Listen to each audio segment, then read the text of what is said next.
consequences lie right now. Yes, there is some skullduggery going on, we suspect, in this campaign, but we shall see. And of course, we have Mr. Zippy Zippo back with us today. How you doing, buddy? I'm doing great. How about you? I am better for seeing you. What? I'm better for seeing you. As in, it's better now you're here. Don't cry, Alex. It's okay. It's okay. We'll be together again. All right. It's fine. Zippy, remind us about Zakar. Zakar is the local law enforcement in the Ruby City, right? It's called the Ruby City. And he's a Minotaur. He has 3 beautiful elvish daughters that if any unwanted ruffians put their hands on, he will chop them and crush them and do terrible things. Yeah, dad things, right? Dad things. Yeah. And he is a paladin. Yes. And he follows the oath of conquest. Huzzah! For glory. Excellent. For glory. As for myself, I will be reprising my role as Gerald, the Aasimar cleric, the High Inquisitor of the Empress, who is definitely a really nice guy.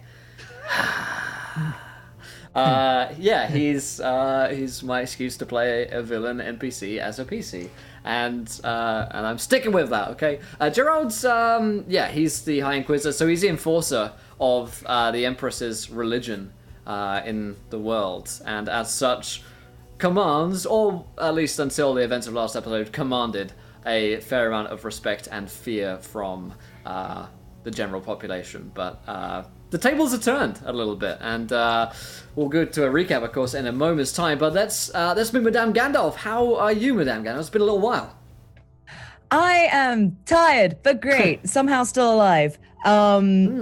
Despite what my trip was trying to do to me. Yeah. So I'm excited to join in this week as Risu Wyvern Slayer, Eldritch Knight Bounty Hunter, first daughter of tribe and master of wasteland, rider of tusks, and childhood friend of the Empress. Okay, cool. Very cool. Really pumped. I've never played anything like a Goliath before, so it's gonna be intriguing. You're in good company because you got Zakar the Minotaur and you got Goliath today, so we're gonna feel very small, very small indeed. Oh yeah, I'm like 8 feet tall, which is completely the opposite direction of my actual height. It's okay. I mean, what a role-playing game's for, eh? Excellent. We also have Sil Fulu back with us today. How you doing, Sil?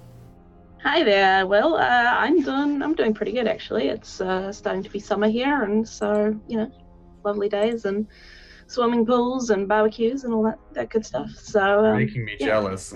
Right? It's so nice to have summer here at last. I know, right? It's amazing. But yeah, I'll be playing Lila. She is a wood elf druid, and she's really sweet. She commands all the little woodland creatures around her and summons them in, and bluebirds dress her in the morning with all that kind of Disney goodness. She comes from a small community of elves, a nomadic people called the Kalos, who wander the wastelands, and basically are asked by the Empress to essentially replenish the life in the wastelands and the deserts around the Empire. So that's basically her lot in life, and at the moment she's serving at the Empress's will. Excellent. Excellent. So there'll be lots of little wild shaping and all that kind of goodness. Yeah. Great. Now the crew is rounded out. I cannot wait to see the new dynamic in the team. But of course, we'll get into what happened last time and a quick recap for both the players and for you guys. But I'll quickly remind you how to interact with today's show. If you don't know, if you haven't followed yet, hit that follow button and join us. When we hit 20 followers, you guys get to decide something which happens next in our campaign. Of course, it's going to be something dreadful, but it could be something nice. And the same goes for the retweets there. That is a tweet. Retweet it 20 times and we'll have things happen in this game. And of course, you can donate to affect the game as well. You can give players nat 1s, nat 20s, wild magic surges, and tavern drinks. So check those out. And of course, check out the Thunderclap for our Kickstarter, which is coming out December 1st. But Yeah, other than that, I'll hand over to the wisest of Papa Grants. The wisest of all 7 Papa Grants that I know. Sorry, buddy. We're not exclusive. To remind us of what happened last week. All right. I was going to delegate this to the party bard, Feel free. but I've decided after listening to our enthusiastic players, I'm going to have to remind the audience and party of what transpired. A festival was being held in the home of Zakar, the Minotaur Constable of the Ruby Empire. Within the city of Rosetta, the capital of the Elves, a plague has broken out, known as the Sangre Sombra virus, which is afflicting 1/3 of the population. An assassination attempt was made on the Empress Genevieva's life, and the court has ordered the constable to make an arrest of the most likely suspect, a desert gnome by the name of Vincenzo. He conscripted the party's entertainer, Basilio, the half-elf bard, as well as joined with the High Inquisitor, Gerald, the Azamar cleric, and took off into the night to pursue the gnome. The gnome was evasive and fled through the city. Hired bodyguards protected him, and he seemed to be in possession of magic higher than what they were accustomed to. They each took their mounts and fled into the night across the desert wastelands and came upon a dwarven mine in which they've learned that the gnome would most likely be hiding in, and which mastermind he was working for. And so the party entered the mines only to find no sign of the gnome, and the masterminds butchered. The dwarves they thought he was working for had been cut into 1,000 pieces. And Dwargar emerged from the shadows and began to combat the party. After the combat, several of the Dwargar turned invisible and fled, and that is where we begin the adventure. Within the mine, our trio, or quartet of adventurers. Yes. I forget about Silvestro. They also have a hireling named Silvestro, who's a member of the court. So Silvestro is with them, and that is where we will begin the adventure. So the adventure begins. Combat has broken out. The party has defended themselves. What is your status as a party? How are you feeling? You've just entered a challenging combat against a group of 9 Dwargar. And for our audience that aren't familiar, those are the gray dwarves, the dark dwarves that live deep beneath the earth. They can grow to a giant size, roughly the size of an ogre, or turn invisible. And those have just been defeated. And I want to get a status report from the party. I am well. I have only taken a small hit. I think I could take a few more if I had to. I wonder where those Duragar went. Zakar's like pretty like beaten up and bloody. He looks like Sylvester Stallone at the end of like Rocky 1. Adrian! But like he's like 24 hit points down, but he's still raring to go. Basilio is completely unscathed, but he's panting a little bit because he's expended a lot of magical energy in that fight. And it is with that a small desert mouse sees the party from its watching place. It's in a tiny crevice, and it's in a tiny hole.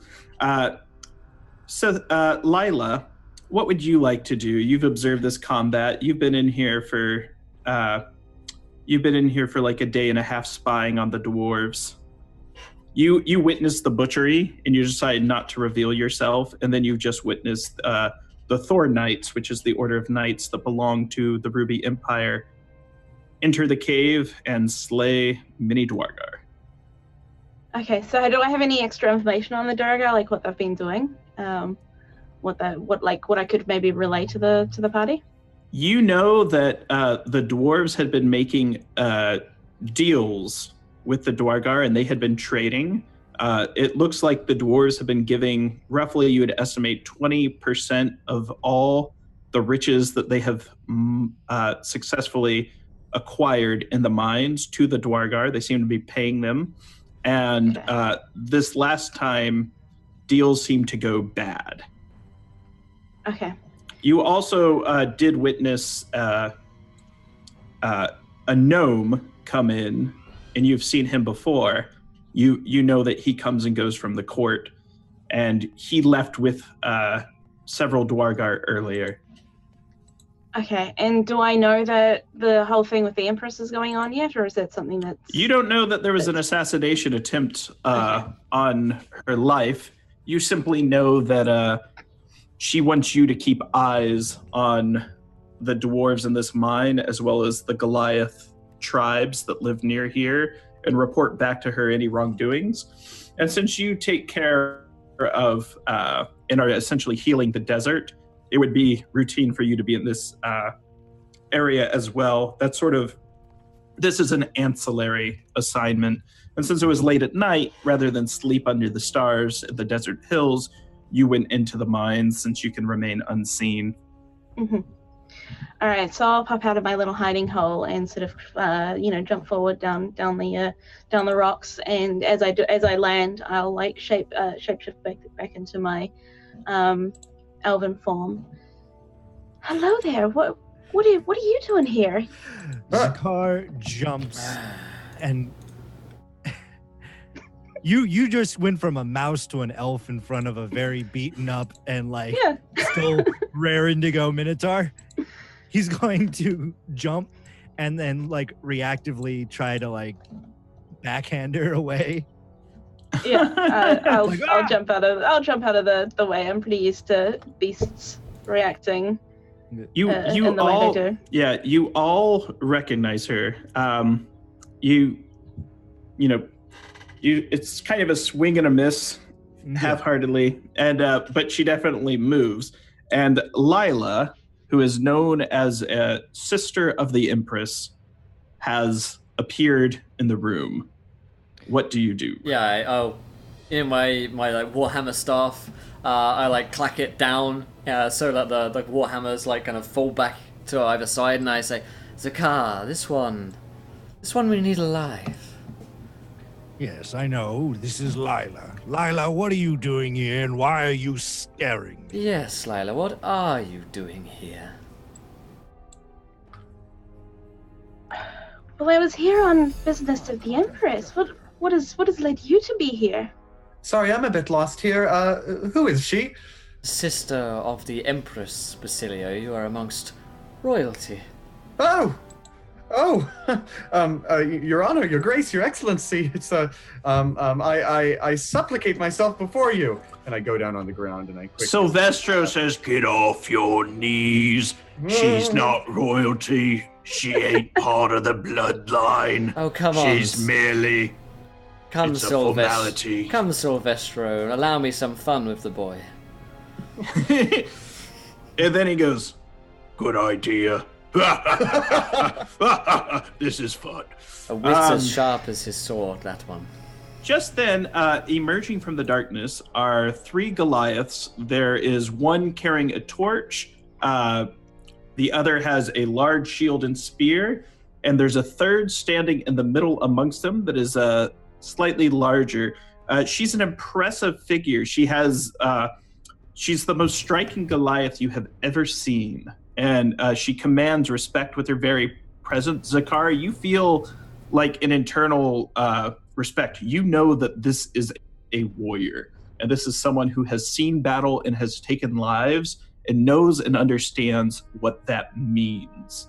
And three Goliath enter. So Risu, you and two compatriots have just come into the mines. You were worshiping above on the mountain. and a couple of your scouts had encountered the party as they gained entrance to the mine and had noticed they hadn't returned. So they were curious, since Zakar had made friends with them and was very cordial with them. They asked for you to check on them, and you being you lead by example, right? So you're a leader of the tribe, and you say, "There's nothing to fear. I will take the lead, and we will make sure that they are okay." And that's what led you into the mine. Classic Risu. Classic. Right. So a stoic and impressive figure has also come in as well. I turn. What do you do? Excuse me? Greetings. Greetings, friend. Who might you be? The name is Risu. Risu, Wyvernslayer, Eldritch Knight Bounty Hunter, first daughter of the tribe and master of the wasteland, rider of tusks. And you? Raise an eyebrow at that one, last one. Ah, my name is Gerald, the High Inquisitor of the Empress. Ah, I have known Empress since I was child. Would I be aware Lila, of yeah, her as a Lila, figure? you are familiar, Lila, with Risu, and you know that she runs this area. You often stay near their camp, and you also remember when she was a child and interacted with the elves, and you know that she is also favored of the court. Also, Risu Yeah. does have a wild Lila, magic upon surge. seeing her, actually runs up to Risu her has and a just, wild magic surge? Yeah, sorry. throws herself. Oh boy. Risu's just gonna do a light pat on the head. Just Yeah, Lila's just enthusiastically throwing herself at Risu and giving her a big hug. Risu, it's so good to see you again. my heart is filled with warm emotions. Silvestro says, "Oh, sorry. Oh my goodness." Reminds me of some friends from high school, I like her. foreign exchange students. Good. Seems as though you know one another. This here is my companion, Zakar the Constable, and this here is a bard. Yes, my name's Basilio. Can I Quite, yes. ask a question? What are you two, and you Goliath guards back there, what are you doing here? We came here to find someone, but all we found are these dwarves. Ah, yes, let's just lay out our intentions straight away, shall we, Basilio? I grab Art sleeve. I grab Basilio and I pull him back and I say, look, the first rule of police work is you find out what they know, not give them what we know. Sylvester says, "The that's how boy you make lies. We came here to bake bread." And he pulls out a sack of flour from a bag and just says, "Someone light the oven." And he's just kind of pantomiming that he's going to bake bread and kind of. I look at everyone and I look at the Goliaths and say, my name is Zakar. I am the son of Mordrakar, king of the Minotaurs. I'm also constable here for Rosetta, and I have been charged with bringing Criminal to criminal justice. to justice. Most honorable thing indeed. Yes. Quite. We followed a gnome into this mine. Have you seen said gnome? Have I seen said no? I don't believe we have. Nope, you have not. The only I- person who saw the gnome was Lila. Yeah, I'll pipe up and be like, yes, I saw him come past here. Gosh, when was it? When was it? It was Voice in several my head. hours ago. It was several hours before the party arrived. Oh, it can't have been that long ago. Oh, I guess time was a little bit differently when you're a mouse, but I mean, maybe a few hours ago he came by. Living life in the fast lane. Yeah. What's the result of exactly. that? So 1114 for that wild magic surge. What do we got? Risu is convinced that she once ate an entire person. Which is probably true. Probably likely. Probably likely, to be honest. Yeah. Excellent. She ate the gnome, and that's the thing. She ate a gnome, not Vincenzo. Right. I once swallowed there we them go. all. Yeah. I once ate whole gnome, It's like a right praying- down to yeah. very bone. Zakar stops and looks at it. Was this within the confines of the Empire? Oh no, that was during coming of age party. Right. See, you turn the gnome on the spit, and then you gotta eat them in 2 bites or less, or you're not a true woman. Right, right. Well, Lila, did you see where this gnome went, the direction? I believe he went down further into the mines, maybe towards the Durga. Of course. It seems the dwarves and the Durga have had some kind of trading deal, but it doesn't seem to have been going well these past days. Yeah. It is then that you hear a monstrous roar, followed by laughter from every direction. That's What good. do you do? Zakar like looks at the sound of the laughing and the roar, and he's like, "All right, here we go." And he hikes up his belt, even though he's not wearing any pants, and he starts running down the cave hallway, gaining momentum. Ooh, are you running back towards the entrance, or because you can hear laughter coming from several hallways? In fact, you notice it's not coming from the eastern halls, which Dwargar did come out of, but it's definitely coming from the north, the west, and the south where you came from. What do you do? He's going to turn and he's going to go north. Okay, he's going to go north down the hallway. All right, so as he runs down the northern hallway, he sees several groups. There's at least 6 of these monstrous looking creatures. He has seen one of these before. It was a creature known as a Null or Knoll. They're hyena-faced dogmen. There's at least 6 of them. The only one he saw was civilized. There was an emissary sent down from Tir Royale, the Kingdom of the Crown, to the north, on a diplomatic mission several years ago. And but this appears to be a group of them, and they're known to be savages, far more savage than a minotaur. What do you do? I look at the gnomes and I say, not the gnomes, the gnolls. All right, who can tell me in the shortest amount of words what they're doing here? All right, they lob a javelin at you. Let's see what happens. 0 words. They Done were. it. That was very few words. I think they don't hit you. You know, you definitely deflect it, but they are clearly coming at you Thank you, one bro. through. Appreciate it, man. So here's how this is going to work. As a party, we're going to use a different initiative variant this week because we might as well. We're going to borrow initiative from the game Shadow of the Demon Lord, and here's how it works. You have fast moves and slow moves. Fast moves are either doing an action or moving. Slow moves are doing an action and moving. Players will always go before the enemies, and we'll do fast moves first, then slow moves seconds. Player, enemy, player, enemy. So in 2 segments. So Zakar, starting with you, what would you like to do? Fast move or slow move? So what attacking would be a slow move? Attacking would be a fast move if all you're doing is attacking, and they will clearly get within attacking range soon. Yeah, he's dash action. Would that be a fast move? Yes. He's going to make a dash action towards one of the gnolls, and because he's making a dash action, He can do his bonus. He can do a horn attack. Okay. Cool, do that. Which would just be a 1d20 plus strength. Plus 3. 18. So your Minotaur has run into the dark and has bashed the gnolls. He definitely hit him. Roll damage. I look towards the group. He'll be fine. 5. All right, 5 points of damage, and you're able to shift that gnoll where you want him, right?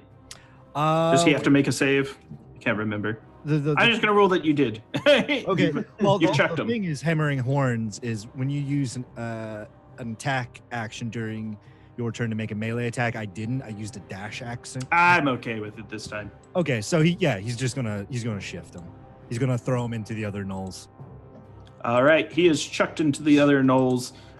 They kind of depart out the way. 2 more throws. Does anyone else in the party want to do a fast move? So that's either just attacking, or just moving. And your Minotaur went running down a hallway. I'm going to. Do I have eyes on the gnolls? You can definitely see them from where you're at down the halls. You can see the light glistening off the Minotaur, and they're about 60 feet away from you. Okay. I will take out my light crossbow and I'm going to shoot at the closest gnoll. All right, make an attack. All right, here it comes. Oh, sorry. There we go. Whoa, Critical nat 20. hit, double damage. Oh, Now we're nice. talking. Bam. That's a good start. My arrow flies true. My crossbow bolt flies true and deals a Bam. whopping 13 damage. Well, that takes out one gnoll.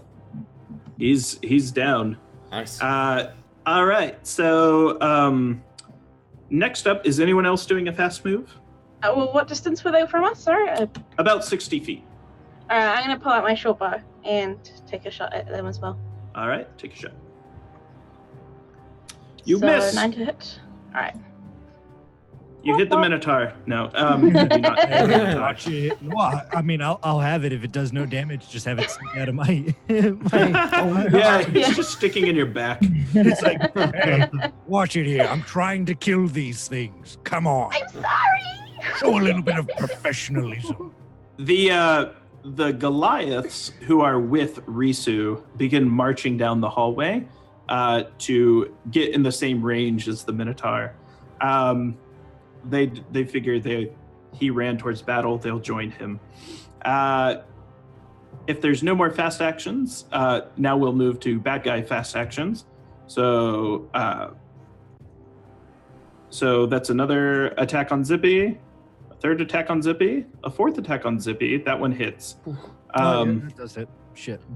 A fifth attack on one of the Goliaths does not hit, and a sixth attack on one of the Goliaths does not hit. So Zippy gets hit for 7 points of piercing damage. Zakar falls over. Zakar falls down. Oh no! Oh, shit. I only had four hit points. My goodness. Down he goes. Shit.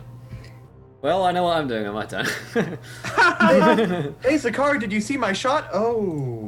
Oh, that's bad. All of the players that looks may go painful. now. All the other people that have not taken an action yet may go. So that's Madame Gandalf and Gerald. So Risu and Gerald. Let me hit him with a cure wounds real quick just to get him back up on his feet. Let's see, what's cure wounds? Is Cure Wounds, you've got to move up and touch him, correct? Cure wounds, you gotta touch him. I could do. What's my other one? Healing word is Healing words, one I was thinking of, thank you. Yeah, let's healing word you, which is range 60 feet. Am I in 60 Yep, feet of him? yep. Yeah. Okay, let's bonus action healing word you. Okay. For a D4 plus some spellcasting mod, alright. So you get D4 plus 2. You heal for. Wow. Heal for free. Hey, that gets me up. Alright. In that case, as my action, I will move in towards the arena of combat. I had planned on doing something else, but I wasn't planning on casting a spell to heal you, so it's all good. I run in. Have to do everything myself. I look towards Risu and I say, "After me." I'm running. That, Indeed. yes, after you. Ladies first. And you can take an attack action if you want. Do you have any ranged weapons, Will? Do you have a... I do have a light crossbow on me. I could do that, I guess. You can You're right. fire Healing Word bonus action in your move, so All right, you're let's allowed. do that. Let's shoot him with a crossbow, Reno, for really bad. Let's. Yep. Nope. The curse Probably of Grant. better that I shouldn't have done that. All right. After me, I fire a crossbow into the floor and then run. Risu's turn. Risu is going to start kind of like a. You know how when people are going to do like a very quick sprint, how it starts off where it's a little slow and then it just starts getting like faster and faster? Yeah. She's going to start running towards. In the meantime, she's also going to prepare an ice knife Ooh. and try and toss that at the bugger. All right. Do your ice knife. All right, so.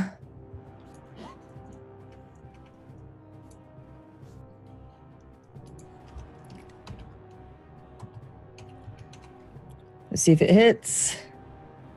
I No. believe. No. Even with a modifier, I don't think that's going to hit. No, but then the shard does explode. Kill which member of the party? Wait, what? Oh no! Anyone within 5 feet have to do a dexterity saving throw. All right. So, Zakar did not make it. Hold up. I still have a nat 20 from last session. I'm just gonna use it now. I'm just gonna blow it. All right. I believe 2 of your Goliath friends have made it, but 1 did not. And then the Gnolls. I make you mistake. Most of the Gnolls are not going to make it. It looks like 1 made it, so most of the Gnolls will take damage. So how much?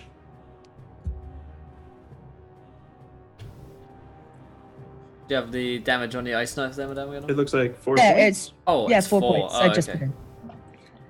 All right. Not bad. So Could have been way worse. It could have been way worse. Could have been a little bit worse. now you notice in the room that you were in, sort of the room with the branching paths, the room where you met Lylan, the room where you fought the Dwargar, you see a very large creature come lumbering in. A cave bear coming into the room. He is following behind him. He's on a leash. Are 2 large storm ogres who are carrying large vats that they begin to pour on the floor, and a black ooze-like substance begins to spill out of these vats and fill that room. It is now the player's turn. Who's going fast? Who's just making an attack or moving? How far away is this bear to me? Or how far? It's about 30 feet behind you. 30 feet behind me? Yes. And is that where we came from? Yeah, obviously. Yes. Yeah, obviously. So it's coming from behind us. I looked to the party and I looked to the ogres. And I said, it would be more advantageous for us to go deeper. Let's go. And he points towards like the opposite direction. He's not really running, but you know, he doesn't want to stand in that black ooze. So he starts going the opposite direction. All right. So he's moving. Tactical retreat. There we go. So he's essentially going to disengage further down, headed north. Got it. So that's what he does, and he separates himself from the Gnolls. And anyone else simply making an attack or moving? Yeah, I'm getting out of dodge. I'm following my big bud Zakar. If we're Yeah, I'll going, be following us. yeah, if we're going, then I'll go as well. All right, everyone's. Yeah. Get out of here. So you notice as you run down the hallway, you notice emerging from the wall are small creatures. They have needle-like noses. Tiny drops of magma pour off of them, and they sort of cackle too, and they're just kind of coming out of the walls as you run past them. All members of the party have run. No Gnolls were able to get them, but they have javelins and spears drawn, and they're trying to follow down the hall past you. And magma methods have also entered the hallway. There's at least 4 of them. So 6 Gnolls, 2 storm ogres, a cave bear, and magma methods. So What is this madness? How did we get into a situation this bad? This is awful. a railroad. No, that's what it feels like. You picked the hall though. What would the party like to do? So they're not attacking yet. Good. I suggest we run from that.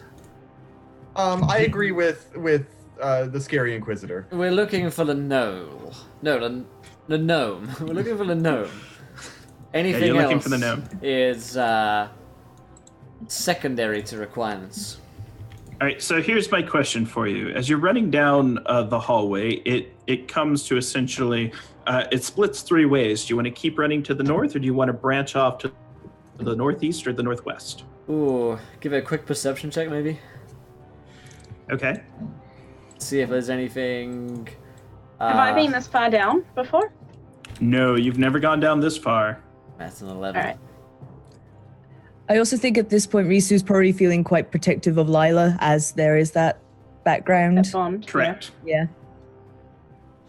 I will go where Lila go.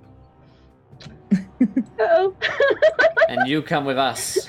All right, and Yeah. Will, Yes. you know that the ground is made of earth and that the air is breathable. That's good You do knowledge. hear faint cries and murmuring down the northeast passage. The other two are silent. You think you think you hear some faint drummings to the west, but you're not too sure. Drums. You're not They're not coming. too sure. Yeah. It's silent to the north. There's some weeping and murmuring to the east, and there's drums in the deep to the west. What do you do? There is crying this way.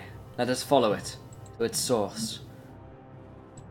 All right, and like this, Zakar's still like barreling down the hallway, and all of a sudden he like makes a hard left and starts going. All right. Opposite, his like little hooves are like up in the air a little bit, like kind of like a dog on linoleum. What's your marching order? Zakar sounds like he's first. I'll go second. I'm right behind him. I think I'll go I'll at the go- back. Yeah, I'll go behind them and then rest over behind me. I Oh shoot god. dangerous looks behind me to the two All right, companions. so I don't know. Zakar has point, Mm-hmm. Yes, he and who's in does. the absolute rear? Me. Risu? All right. Watch our Risu. backs. Risu. Everyone else is essentially in the middle. Silvestro and the Goliath guards. All right. So, Zakar, you hear as you go to the east, there is still faint crying continuing to the east, but the path also branches to the right. So you can keep going straight, or you can turn to the right. Which would you do? The weeping is if you keep going straight. Silence is to the right. He's gonna go straight. He's gonna All right. barrel down until somebody tells him otherwise. Okay, you come to a large cave. In the center of the cave is a pillar of sunlight, and there is a raised stone in the middle. And sitting, hovering just above the stone, is a large mass. It's spherical in shape. It seems weathered and worn, and it has many stalks of eyes dangling on it. The eyes are glassed over, and it is weeping and crying. Ah! Ah! Ah! And it stops, and the eyes kind of look, dart in every direction. Who's there? Who has come? It is I. And who are you? That is not very descriptive, Zakar. This is Zakar. He is the constable. I am Gerald. Why I? Why do you taunt me? I have many eyes, yet I do not see. And he stumbles around. You can tell that though he has many stalks of eyes, they all appear to be blind. I am going to separate a little bit from the party and just try and quietly get out of where it thinks the rest of us are. It might not be able to see, but I'll bet it's still Yeah, has and you notice eye it's power. kind of floating and bumbling about. It kind of floats up, it kind of flies in your general direction, smashes into a stalactite and kind of backs up, disoriented, and then it kind of spins around and smacks into another one. It would almost be comical if it wasn't so pathetic. And your first instinct is to kind of laugh at the pitiful display. However, you notice it has many bruises and lesions on it, scrapes. It's just a pathetic creature. What do you do? I go up and I pick it up. It's a beholder. It's still floating. It's still he motions like picking it up, like getting his hands. You touch it. When you touch it, it immediately kind of jerks in fear and its eyes kind of thrash about, but it kind of calms. And you're reminded of when you picked up your elven children when they were babies and you saved them, and they would relax in your hands, and the beholder kind of settles as you touch it. Now, why are you crying? Has no because eyes. I have been left alone. They often leave me alone. Who is they? How I envy you. The many, the many, those below, the army. The army? Yes. That's what he said, yes.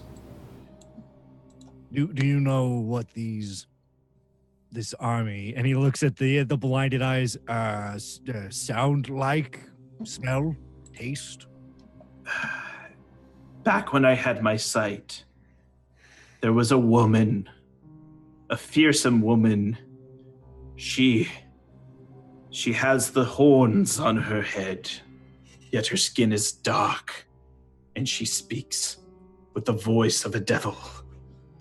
Ursi was her name. She's in charge. Nice. She smells like an elf, Yes. but she's not one. I look back at Gerald, and I said, "Do you know of this elf which he's describing?" I do not, no. And I look at Lila. Do you? Do I? I don't think. Make I a do, history check. Yeah, can I... Oh god. yeah. I figured I'd do I it. will let any elves make a Okay. history check. You half At elves? -1, that's a 9. You're not too sure. And then Gerald, make a nature check. I have a 17 on history, by the way. Oh, Basilio, go ahead and you make a roll as well. Sorry, I just rolled it. It's 16 plus 1, 17. Okay, so there you go, 17. Sorry, Will rolled really fast as well, and I was like, aha! Yeah, so you've heard stories of tieflings, Basilio, and how fiends sometimes breed with humans. In fact, this is, or elves, or other creatures. And you remember hearing a ghost story as a child that your father told you about the darkest of elves and the darkest of devils being wed. And their child was named Ursi of the Underdark. The Underdark was a type of boogie land that was used to frighten small children in the court. But it is not something that really exists.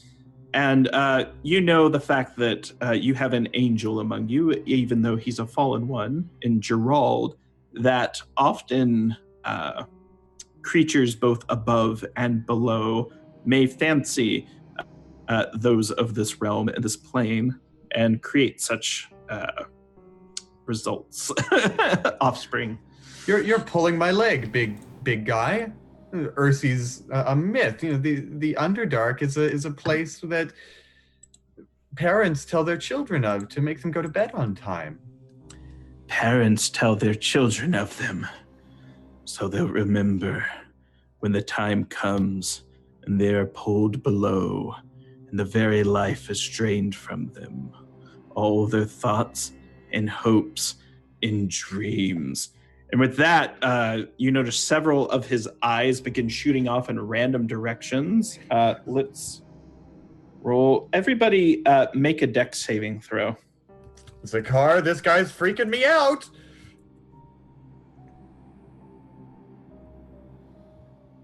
Ooh, okay. Dexterity.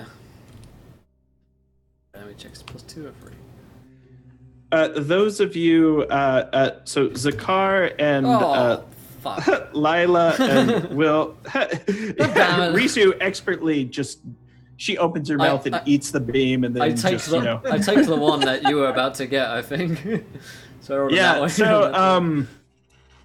So Gerald, you're hit by a beam, and it hits you for 3 points of frosty damage. Ow. And it's accidental, and he apologizes, and he kind of goes over to you, and then he hits you with another beam that cures you for 1 point. Stop it with the beams. And he's like, I can never stop the beams. I am the beams. All I have are my beams. If you take my beams away from me. Can you melt steel beams? I see. Beholders can't melt steel beams. Oh, sorry. Ursi, this creature of the Underdark, perhaps. You said they are below. How far below us? You sense their tremors? They're very much deep below, but you must go back from here and then continue to head north. And beware the gnome that they have befriended. Yes. Is vicious and cruel. Tell me more of this gnome. Where might we find it? He comes and goes from the surface to our realm. My realm is not their realm, but it is still our realm. And with that, he says, I can lead you to them if you want. Oh, I would love nothing more. What might we call you?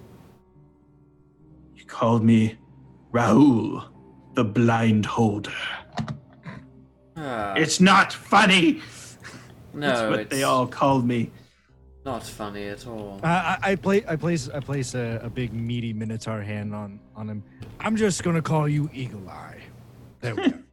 What? I think that might be even more insulting, Zakar. I mean, he's adorable. Look at him. And I grab like whatever like cheek a beholder has, and I give him like a granny pinch. Whatever. Zakar, don't patronize the demon creature. You can't see me. He goes, everyone stand behind me, single file. They won't be able to see us then. They'll only think there's one of us. Yeah, he goes, yeah, stand behind me, single file, and you notice one of his eyes begins obliterating the cavern wall, and he starts creating a tunnel and starts drilling through the earth and floating down deeper into the realm below. What do you do? I turn to my companions. I mean, we've got some new blood aboard the team. And I look to Risu and Lila and say, this charge is ours and not yours, necessarily. Although it seems like this creature below is a problem for all of us. Would you be willing to join me and my companions in venturing down to rid the world of this gnome and to find perhaps the murderers of the Empress? Anything in service of the Empress. That is the I will follow you. correct answer. And Risu, what of you? Risu, your two companions turn to you and they begin to speak to you in your native tongue, and they explain that they're not sure if these people should be trusted. However, I look like totally like Emperor Palpatine right now. Like I am. You really do. Unlimited power. And it's just like Yeah, I am stuck 'em in the microwave. Palpatine Yeah. right now. Yeah. She's going to like just say to them like, you know, pompous, trite, high sounding, cautiously guarded. He might as well have corn cob up his ass. Whoa! And I pay good money for that. Your companions, they say, it is beneficial to the tribe to remain in the Empress's good graces, and we feel the Minotaur can be trusted, and he will know the way back home, for it is the way of his people to understand the ways through the caves. Did I ever tell you the tale of Darth Plagueis the Wise? Oh, sorry. Those freaking names. I'm not going to give the rant. Oh, Darth Nefarious, you are so trusting. No, but agreed. We will follow suit. I just realized Will's Emperor Palpatine. My goodness, There we he's go. Ian McDermott. Good. I put up a hand and I say, look, this thing might be a beholder, but it's not getting through that wall anytime soon. Let's take a rest.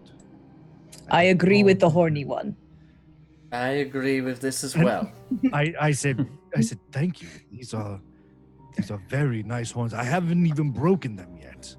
I just giggle. Hasn't broken them in I yet. can see many maintenance has gone into protecting Horn. Well, you know, Everyone- Zakar, yeah. Risu is the rider of tusks. Do you want to take a short rest or a long rest? Because you guys have traveled all night. I would, Yeah. I would I'm- like to take a long I'd like, rest. yeah, a long rest. All right. I'm pretty sure I'm out of like spell slots.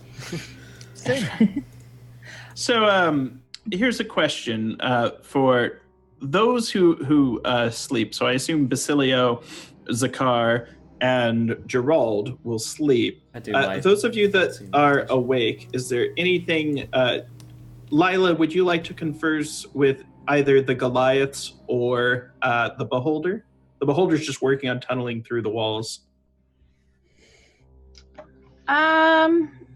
Or would you like to transform and scout around? What do you want to do? It's going to be a Yeah, number I of think hours. before I take my 4-hour trance, whatever, meditation, vegan commune with nature thing, I'm gonna transform into a mouse again, and I'll do a mouse again and scout down. There was other tunnels, right? Yeah, so you can scout north or west, and you can let me know how far you want to go, and I can let you know what you find.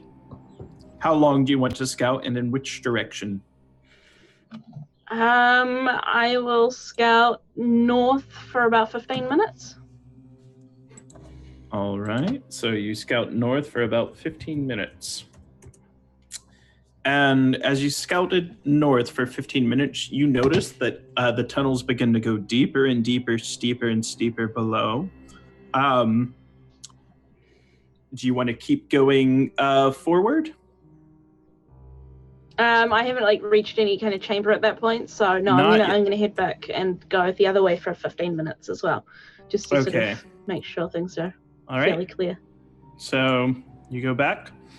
As you go to the west, you notice as you go 15 minutes, there are cloudy pools of water that are beginning to form on the ground.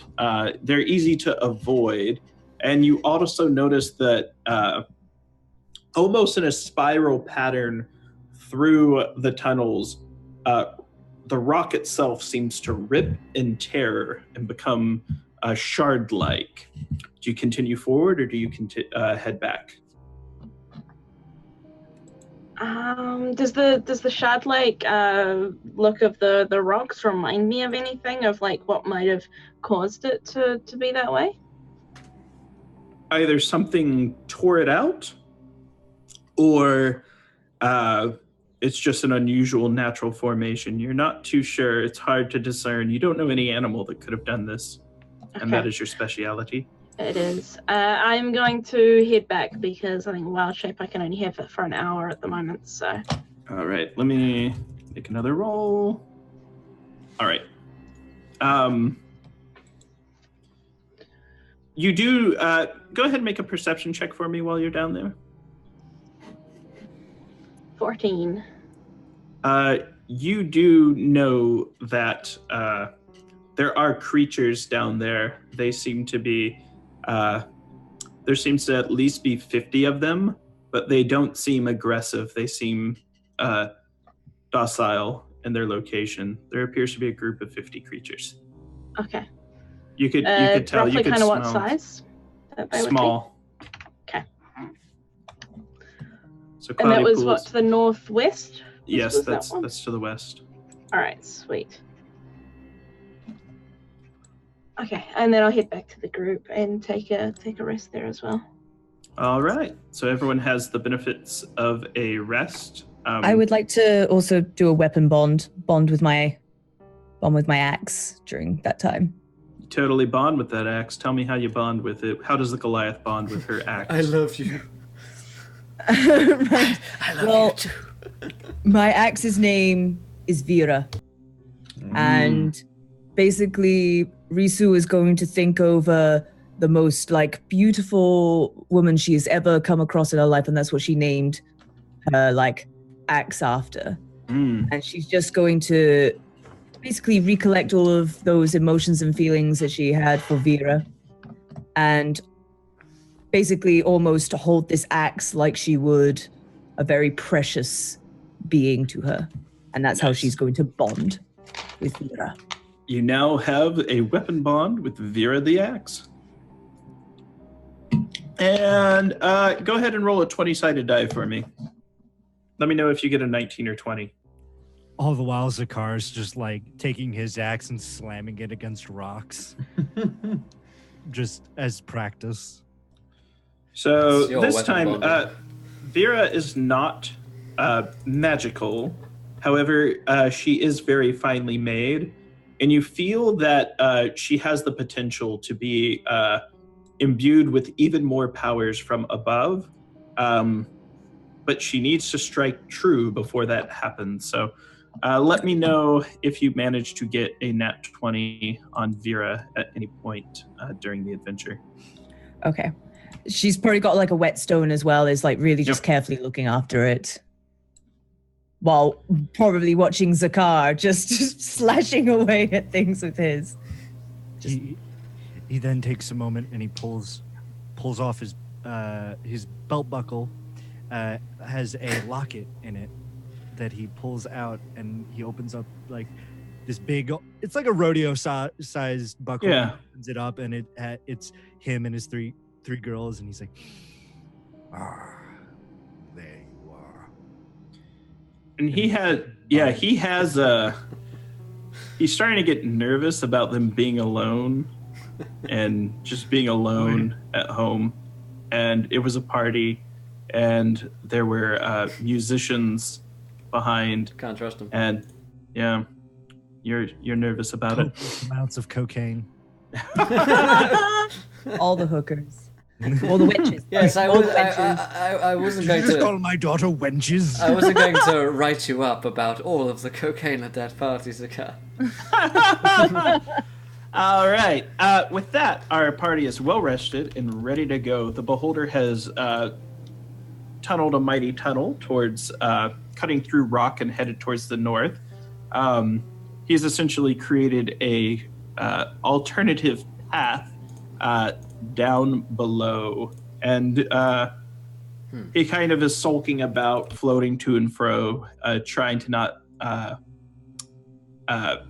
hit himself on too many rocks or walls. And he asks if someone would be willing to guide him.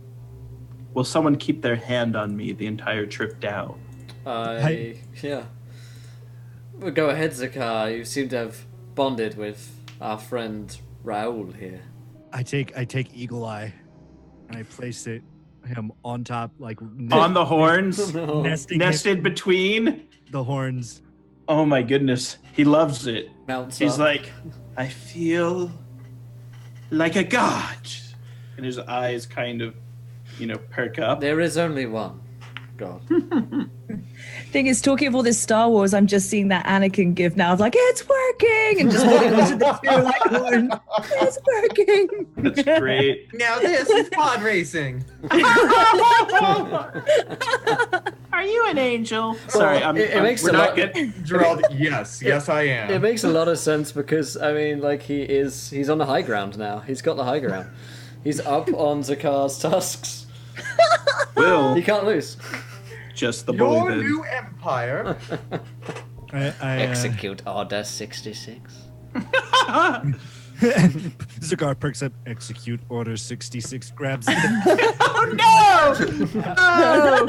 How much experience points should I get for killing the blind beholder, Grant? Right. I do not grant you the title of master. All right. So, do you want to trek down the beholder path, or do you want to head back and go a different way? I'm just curious. And Lila, do you report anything to the team from what you found? Yeah, I definitely described to them like what I found down both paths, and just described to them that I didn't really find much down the northern path, and that there seemed to be some small creatures down the northwestern path, but not much else. Like it was just a little bit of strange terrain, but nothing dangerous as far as I could tell. Good. Then let us follow Raoul here. He seems to know where he's going. He goes, continue down the path I made, and you will find the realm below. Marching order is a car in front. I will take. Same marching order? I will Okay. take the back and watch all of your backs. Can I maybe roll to see if I can still force him to stay in front of me? I don't like the idea an, of this right behind my back. Yeah, that doesn't make me feel Make an much safer. intimidation check with disadvantage. With disadvantage. Okay. Yes, he is the High Inquisitor, and he does not shake, even for Why am Goliath women. I already have a disadvantage when it comes to charisma things. I have negative 2. Oh, no. Oh goodness. So 1d20. Do I put then just -2 after that? Yep. Yeah, so you've For my- you've got a 10 on your other one now. 10's not enough to convince Will to get in front of you. He is very Yeah, that's the difficult fault. Yeah, to I say, no, I insist. God. I smile. the Goliaths, your Goliath companions kind of motion to you that we should let him be in the back. You're nervous. Did Basilio have something? No. Okay. Zakar hears like bickering behind him. He's like, if you don't stop this bickering right now, I'm going to turn this entire manhunt around, and you're going to sit on the outside of the cave while I go find this dark evil. I'm Risu's gonna lean over to Lila like, I like that gentleman. All right. He You certainly travel- has some spirit, that's for sure. You travel for several hours down below, and you come to a massive cavern. Huge, enormous, billowing flames are erupting from a dark fortress that is shiny. It looks as if it's been crafted out of obsidian. And you just hear pounding, metal on metal on metal, and grinding. And from the center of the citadel, every now and then, a piercing blue beam rises from it in blast into the rock above. What do you do? And you notice as you get there, Raoul starts to say, I've taken you to the realm. I've taken you to the gate. Thank you, Raoul. I have a wild magic surge to roll at this point as well, actually. Please roll it. I would love to. Thank you, Wandering Silence Fletch here. 303. Okay, that's good. Let me look this one up. 303 reads... before each spell, I must crack my knuckles. I like that. Alright, I got it. Excellent. Oh, man. It fits your character way too well. Yeah. Yes. It's the fact that as well, he's doing this all from the back, so he's like behind all these Goliath and really tall people. He's just like Cracking his knuckles. He like cracks his neck as well, like he can move it like really, and it cracks, makes a horrible noise. Brilliant. So this thing looks like a pyramid, and it's shooting a beam out. There's a there's large, you notice, now it's very difficult for you to see, but you can see it's backlit by just lava falling and magma falling into what you can only assume is the rocks below, and you can see its silhouette. It's not really pyramid shaped. It's almost like the Skeksis Palace from the Dark Crystal, and it's surrounded by massive gates and walls. And it appears to be a large fortress. And Raoul says, "This is the gates of Kreft. This is where the Dwargar live. This is where they prepare to make war." War. Preparing for war. Their leader is fierce. He has killed many men. He has killed many elves. He has killed many dwarves. All that have found him. That is where the gnome has gone. He has gone within. Of his own free will? Yes, he is their ally. In fact, he is their agent. I even believe he could be one of the generals. The gnome we saw topside didn't seem that bad. He just was a funny old coot with a magic broom. It is the privilege of the wise to play the buffoon. Oh, is that what you're doing? His eye stalks sort of look. Will, go ahead, make a perception check. Not very perceptive. Let's see. 12. His eyes don't appear to be as glassy as they once were. Yeah, I look to Raoul and say, "And why would you be taking us here then, Raoul? You know an awful lot about these people, don't you?"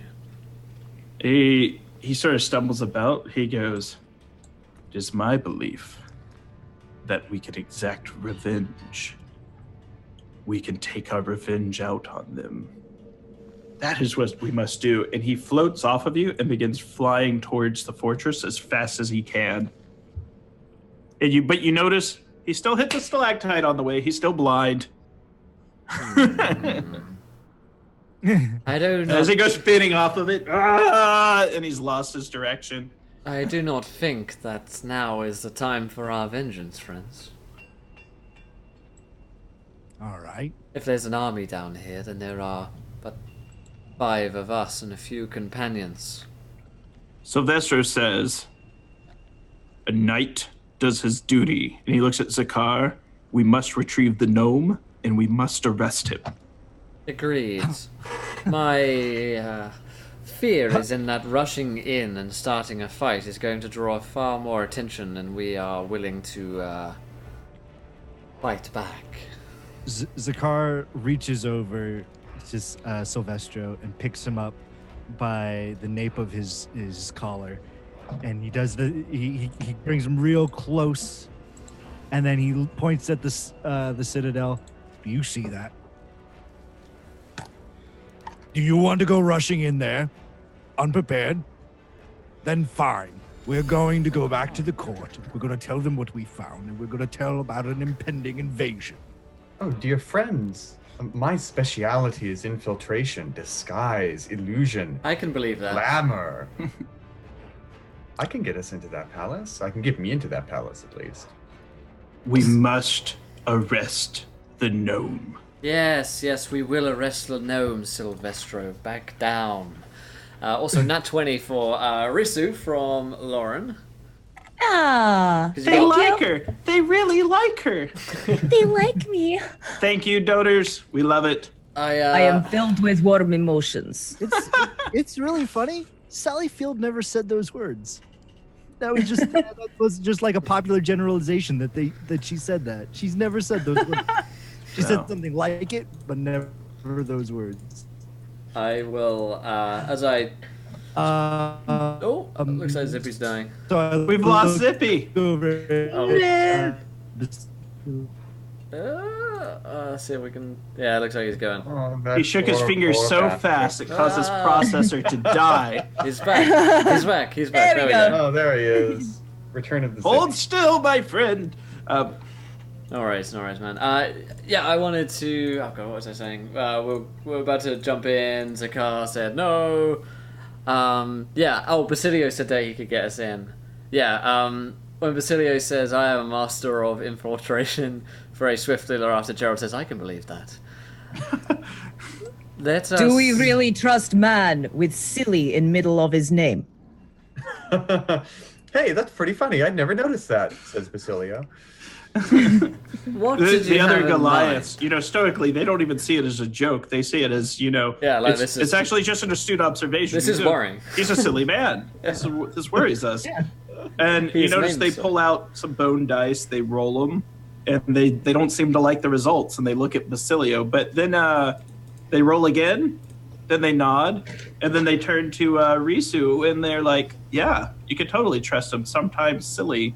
What did the eye thing say? Sometimes it is the privilege of the wise to play the buffoon. Perhaps he is very wise.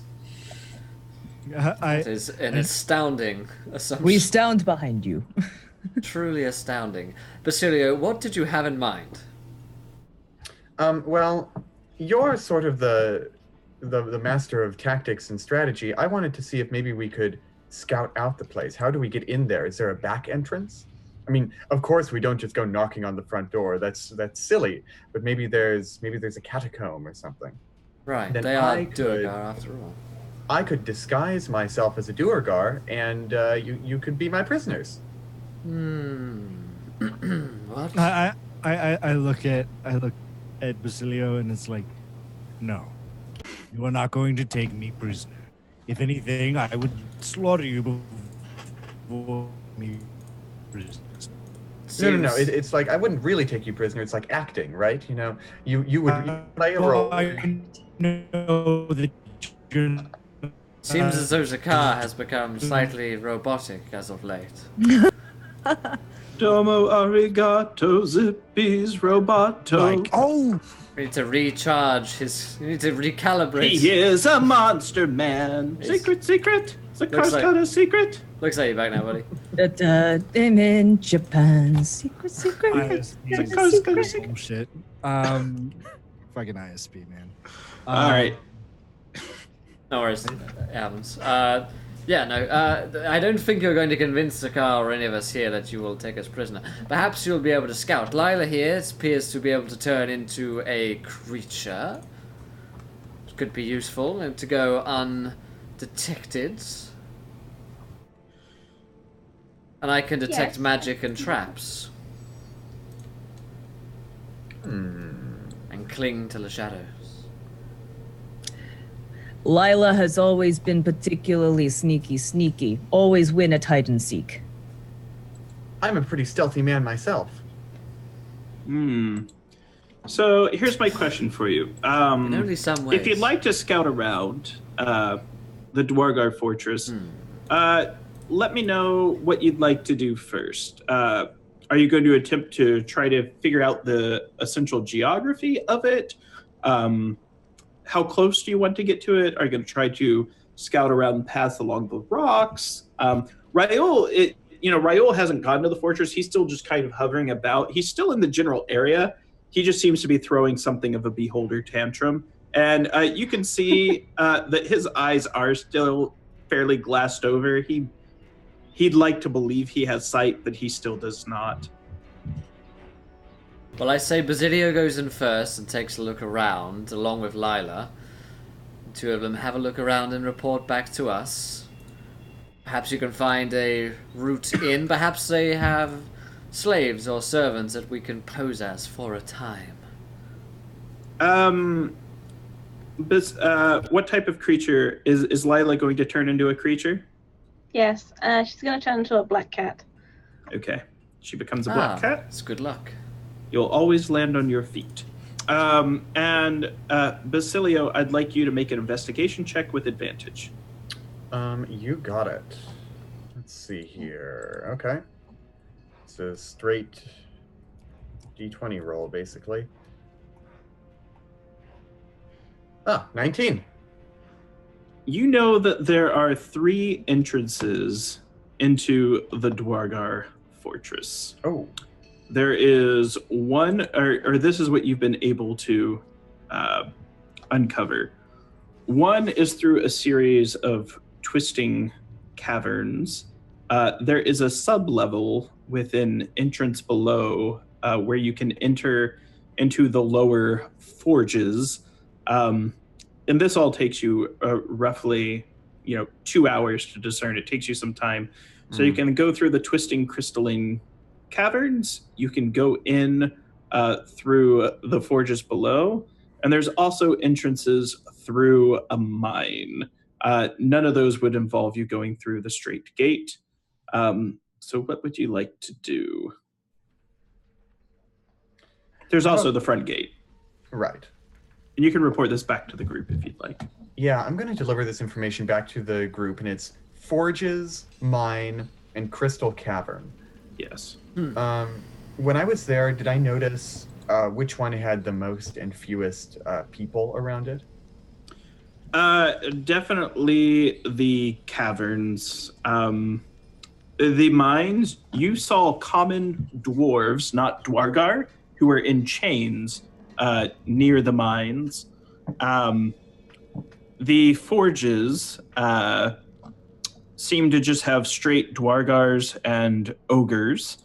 And the caverns, go ahead and make a perception check for me. Okay. Can I also?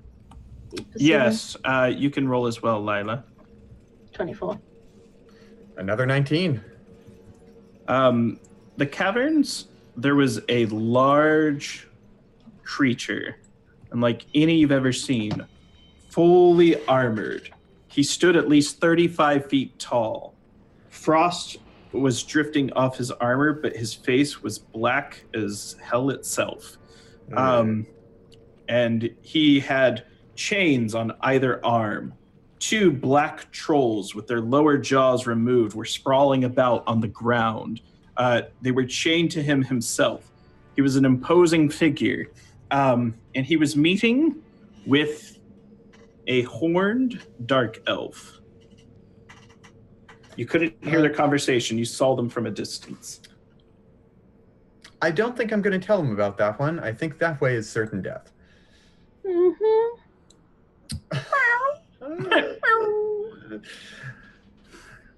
Okay. Let's get back to the rest of the team, Lila. I think we need to get in there. So I'm going to rush back, and I'm going to let them know that there are 2 entrances to the Citadel. I think that we could either go in through the forges, which look to be pretty heavily guarded, or we could try and sneak through the mines. It's full of dwarven prisoners, slaves. If we're able to hide in the shadows and maybe get some of their goodwill, we might be able to slip past the wardens and get right into that place. The mines sound promising indeed, yes. All right, let's go. All right. You make your way towards the mines. It's difficult traveling, though. Can everyone make an athletics check to scale the steep rocks that appear to be slippery, almost as if there's an unnatural substance? Wow, my rolls are on fire. 20. 12. So Lila and Zakar, you are both having difficulty making it up. Did Madame Gandalf roll? D20 plus strength. It's athletics.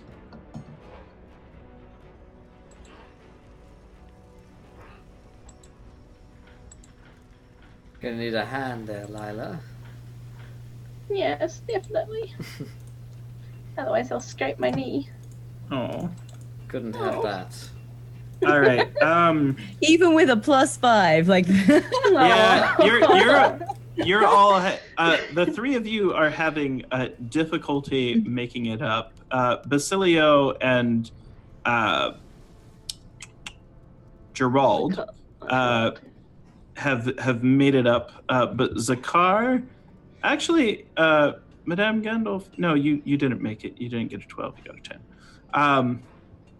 Yeah, so you notice that as you failed to make it up, you appear to be noticed by some of the dwarves above, and they seem to be startled as they see you. They go, "Oh my goodness! Invaders! Intruders! They're coming to get us!" And they seem to be panicking. What do you do? I fling a spell at them. What?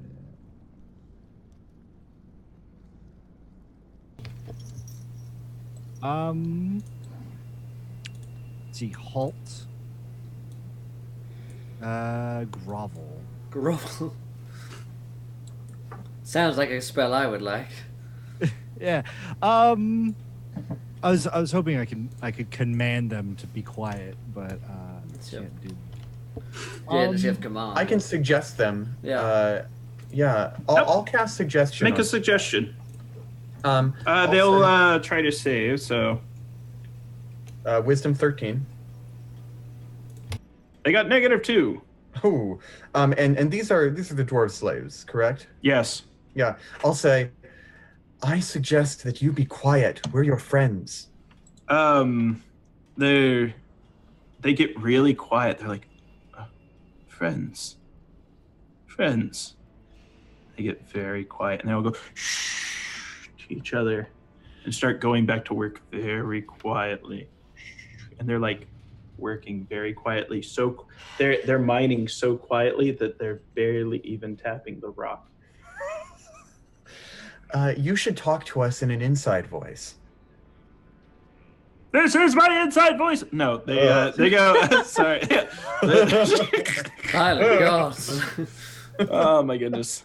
So they speak. They go, "My friends, what are you doing here at the mines? What do you need from us?" We're looking to make our way into the Citadel. We're looking for a gnome who's escaped us. No, Have you seen this gnome? we haven't seen much of anything. No, I We only guess- see the masters. And they work hard to break us. Listen, friends, is there a way into the Citadel from here? Yes. What you need to do is follow the mine tracks. You need to follow them for many miles. And then you'll be taken into the lower forges.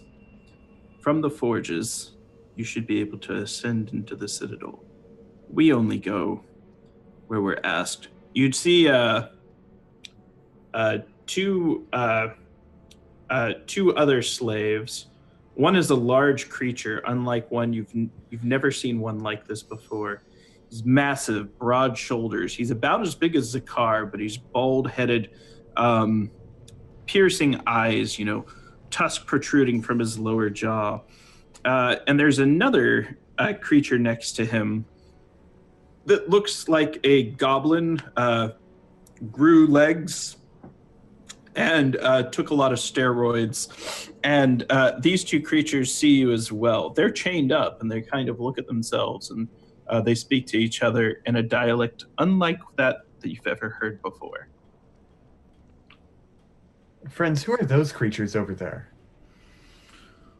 One is a creature called an orc. Men of the South. They were on an expedition to meet the Empress of the Ruby Empire. And the other, he is a hobgoblin. Military men, tacticians, schemers. They were taken by those below the Dwargar and forced to work in the mines. Menacing chaps, vile chaps, but hard workers, good hearts, loyal. Sounds just like the deputies I need. And Zakar walks over with his axe, and they're chained together like a chain gang. Yeah, and they look like they're ready. They don't know if you're coming over to cut their heads off or to set them free. They seem ready. He raises his axe and tries to bring it down as hard as he can to sever the chain. You sever the chain. I'm not gonna have you like crit fail. Sorry guys, I'll go again.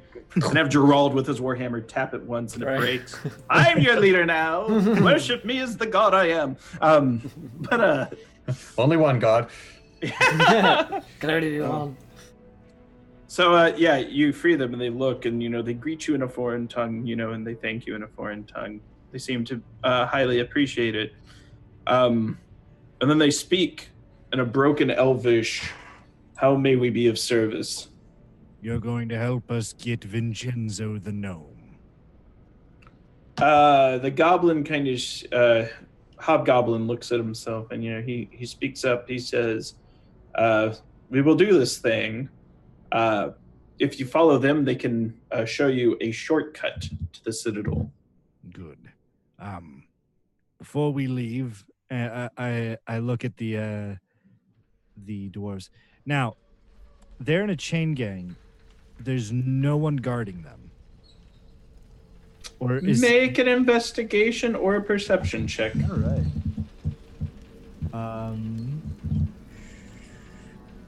Now we are the guards. I will make a. Look at me. We are the guards now. Oh man! I'm tempted. Oh man! You don't see any guards. How long would it be to break up this chain gang? How many dwarves are linked together? It would take you. It would take you roughly half a minute if you went fast. Okay, so Zakar's gonna go around and he's gonna start severing chains and arming these dwarvish miners with pickaxes, shovels, whatever they can. Okay. It is then. So let's. Can I assist with Vera to kind of break the chains? All right. So Jeez. as you assist, Vera the axe assisting Zakar the Hell Knight, Risu and Zakar go to work on the chain gang, and if I roll a 10 or higher, you have alerted the invisible Dwargar. Oh fuck! Jesus You Christ! have so 7 Dwargar appear.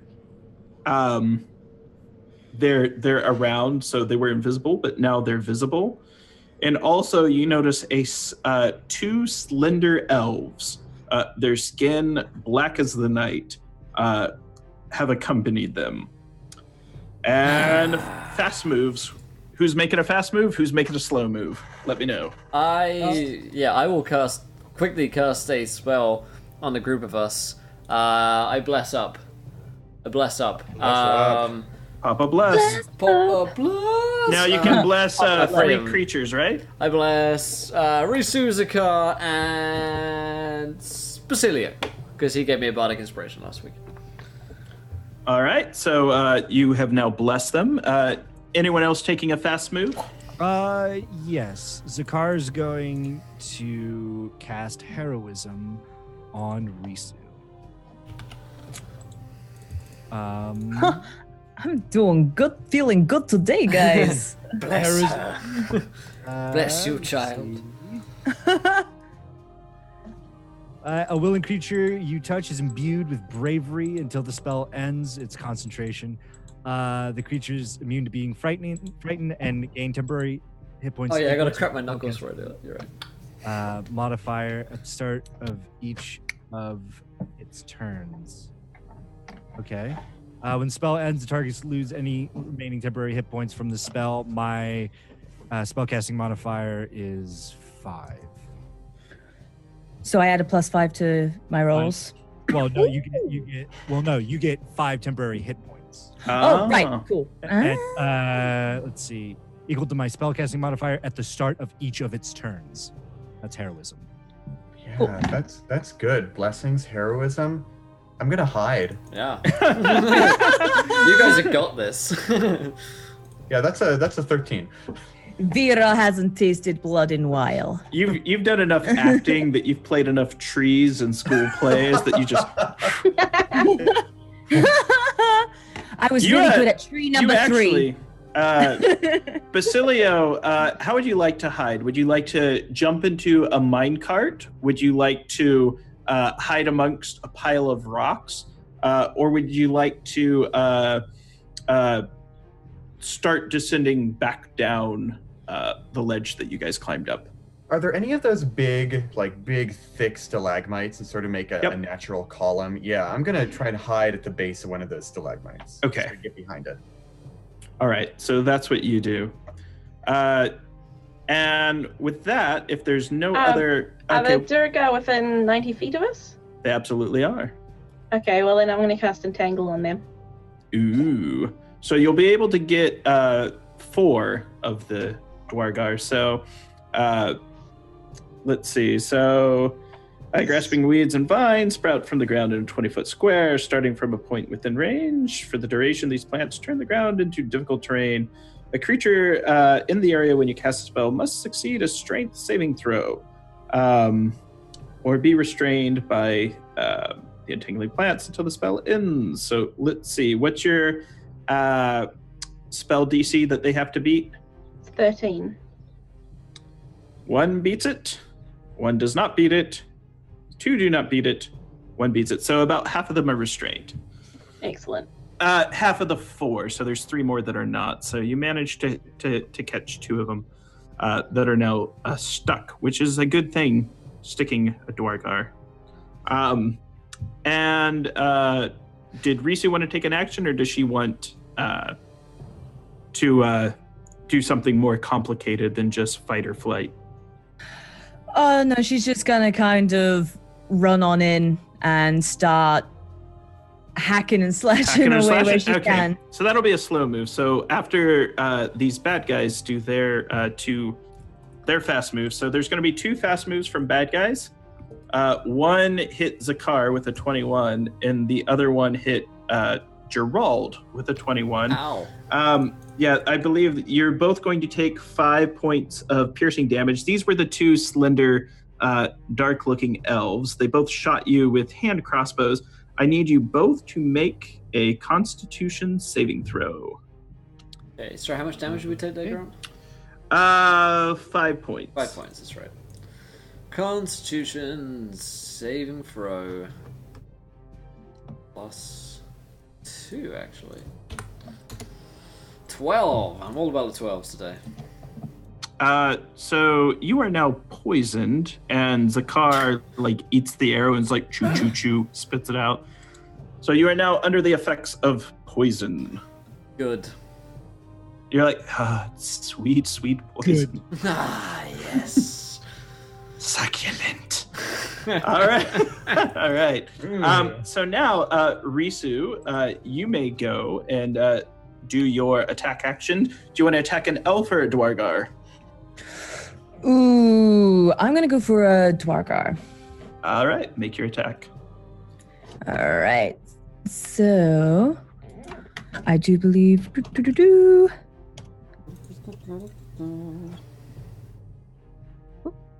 There's no such thing as a D5, madame. There we go. Oh, well, thanks goodness for my Go ahead. +5. Yeah, I was gonna say roll your D20 to hit.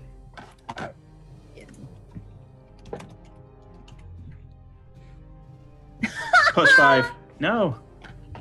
You just have no luck. I just have no luck.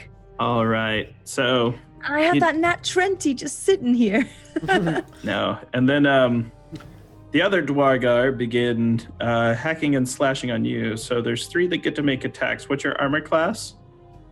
My armor class is just heavy armor. So chainmail. Chainmail. Yeah, I think chainmail. 18's probably enough to hit. And so they hit with the 18 and do 9 points of slashing damage with their axe, the one that hits you. And the rest of the Dwargar, there are 2 that are stuck and can't get out, so they attempt to get out. One gets out. One does not get out. So there's a few that are free. None of them can see Basilio. They've managed to hide. So one runs up to attack Zakar, and it's a miss. One runs up to attack Gerald, and it's a miss. Another one runs up to attack Zakar, and it's also a miss. And the final one runs up and attacks Lila. And that didn't include the ones that were restrained, eh? The one broke out of its restraints. Okay. And one is still restrained. Cool. And the rest, they hit a lot of air. And so it is now your turn for the fast move, guys. Anyone that wants to just attack. So each of you have a Dwargar up in your face. Oh, real fast, let's do the your Goliath friends as well, since they're there. One hits a Dwargar, the other one does not. And Silvestro also takes a swing and misses. All right, it's Zakar's turn. Yeah, Zagar's gonna swing at one of these Duergar with his great axe. Okay. With a 10. That's a miss. All right. But he's going to turn around and hammer them horns. Okay. And hit him with a good old horn headbutt. An 11. Does not hit. The shit is that, man. All right. He's having some bad luck. What would Basilio like to do? Or anyone who else wants to take a fast move, just let me know. So just an attack or just a move or just any action. I would probably cast blindness, deafness on the one next to me. That just hit me. It's a Constitution saving throw. He's got to save. DC 15. He makes it. Fuck. Well, damn. Well, that's me. I still see you. Unlimited power. Unlimited power. Not quite there. Not quite there. Phenomenal cosmic power. All right. So those that are taking, is anyone else doing a fast move? Just an action, Basilio or Risu or Lila? No, I'm going to be taking a bonus action and an action. All right. Yeah, so same. your companions are swinging. One of the Goliaths hits for damage. He hits with. He hits for 8 points of damage, takes a big chunk of Dwargar out of him, and now it's going to be the Dwargar's turn. So 1, 2, Zakar, you get hit for 8 points of slashing damage. Oh, how wonderful. You notice 2 Dwargar grow giant size, so they grow to the size of ogres. And the elves shoot their crossbows, one at Risu. I don't think they hit her, and one at Lila. They don't hit her either. And then 2 more Dwargar attacks. One crit fails. One hits a Goliath for 5 points of damage. So that is the Dwargar. Now the rest of the party may go. Zakar's gonna see these 2 Duergar who just like went inflated to giant size, and he's like, I'm just going to tip you over. I feel like that is the best course of action right now. And he makes a dash action to charge at them. And because he makes dash action, he's going to hit him with his horns. Perks of being a Minotaur. Come on. Oh, I have advantage. 12. I have 12 when making 12 doesn't.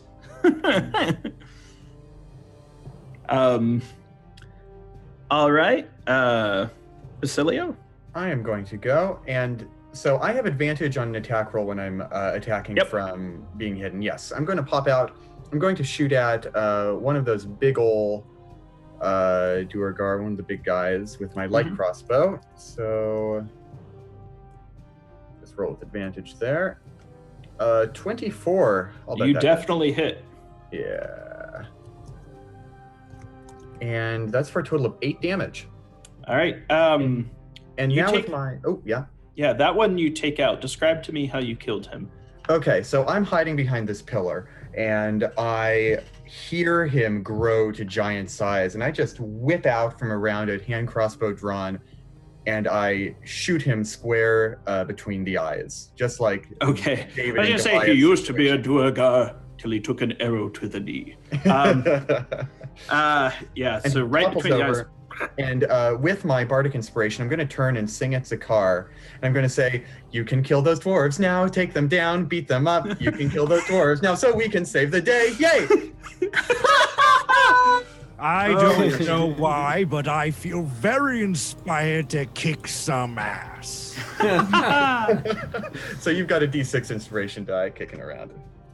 What would Risu like to do?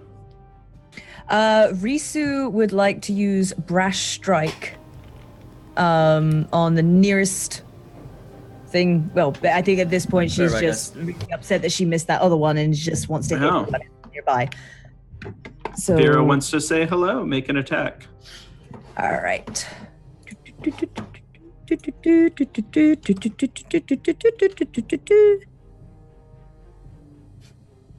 Oh wait, my +5. Okay, so 15.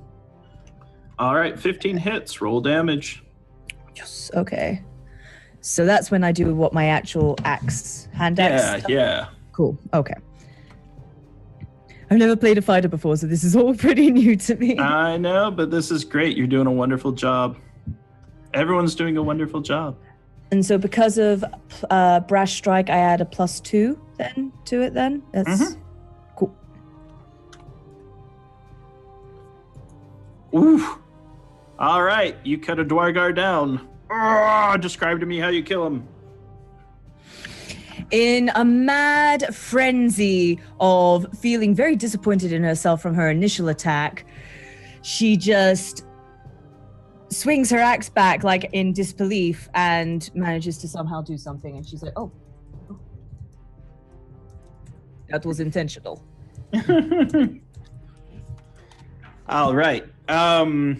You have it's everyone at this point is engaged with Dwargars and elves, and you're making a lot of noise, except for Basilio, who remains pretty hidden. Lila, we haven't done Lila's turn. So Lila, what would you like to do? I'm gonna disengage, run away for 35 feet because wood elf, and then I'm gonna cast a healing word on Risu. Here's my question. Do you want to run towards the ledge that you came from or deeper into the mines? Anywhere that's behind party members, basically. So putting any kind of party member between me and, well, preferably Risu. That would be towards the ledge. So, Yeah. Okay. And then go ahead and do your heal on Risu. All right, for 7. All right. Risu is healed for 7 points. It is now everyone's engaged except for Lila and Basilio. Do either of you want to do a fast action or do you want to do slow actions? Everyone else is a fast action, I assume. I'll take a fast action, yeah. Yeah. Okay. If you do a fast action, you're allowed to do a bonus action off of it. It's just whether you're moving or not impacts it. All right, Basilio, what would you like to do? I'm going to run up to the nearest Duergar, and I'm going to make a rapier attack at him. Do it. And here we go. Ooh, 10. Not quite. You rapier right past him, and he's like, he tried to rapier me. No means no, and he elbows you in the face. No, he essentially, it's Lila's turn.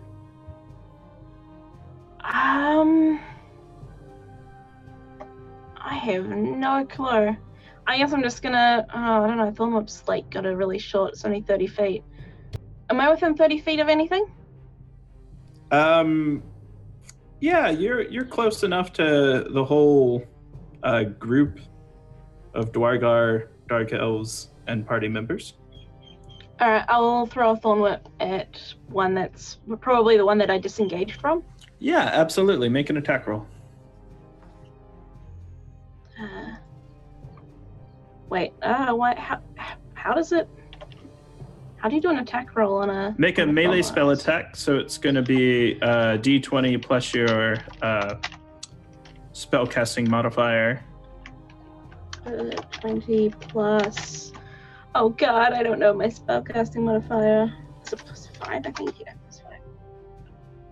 So I was gonna say You don't hit. 17. Yeah, you throw it. And it's like, not only he tried to rapier me, and she tried to thorn whip me. It gives you a dirty Dwargo look. Why do I feel like we're the bad guys here? Yeah. Right? The tables have turned. Welcome to a my very world. special episode of Encounter Roleplay. It's all right. So everyone else in the party can go. Zakar, what are you doing? I'm gonna hit the giant Duergar in the face with my great axe. Do it. You hit him. 16. Sweet. Roll damage. 13. You do 13 points of great axe damage to the Dwargo's face. Risu, what would you like to do? I think Risu is now starting to feel. I mean, Goliaths are very competitive. Yeah. Everything's all about those numbers. So I think she's going to see what Zakar does and is going to try and imitate and see how well she can do at the exact same thing.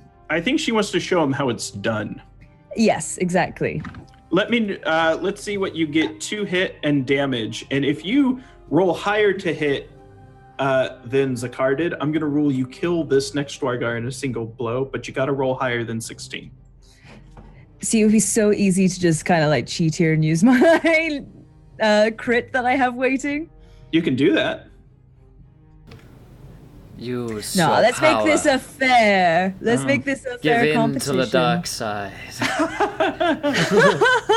Goliaths have no time for cheating. They're really not. They're not about that life. All right, so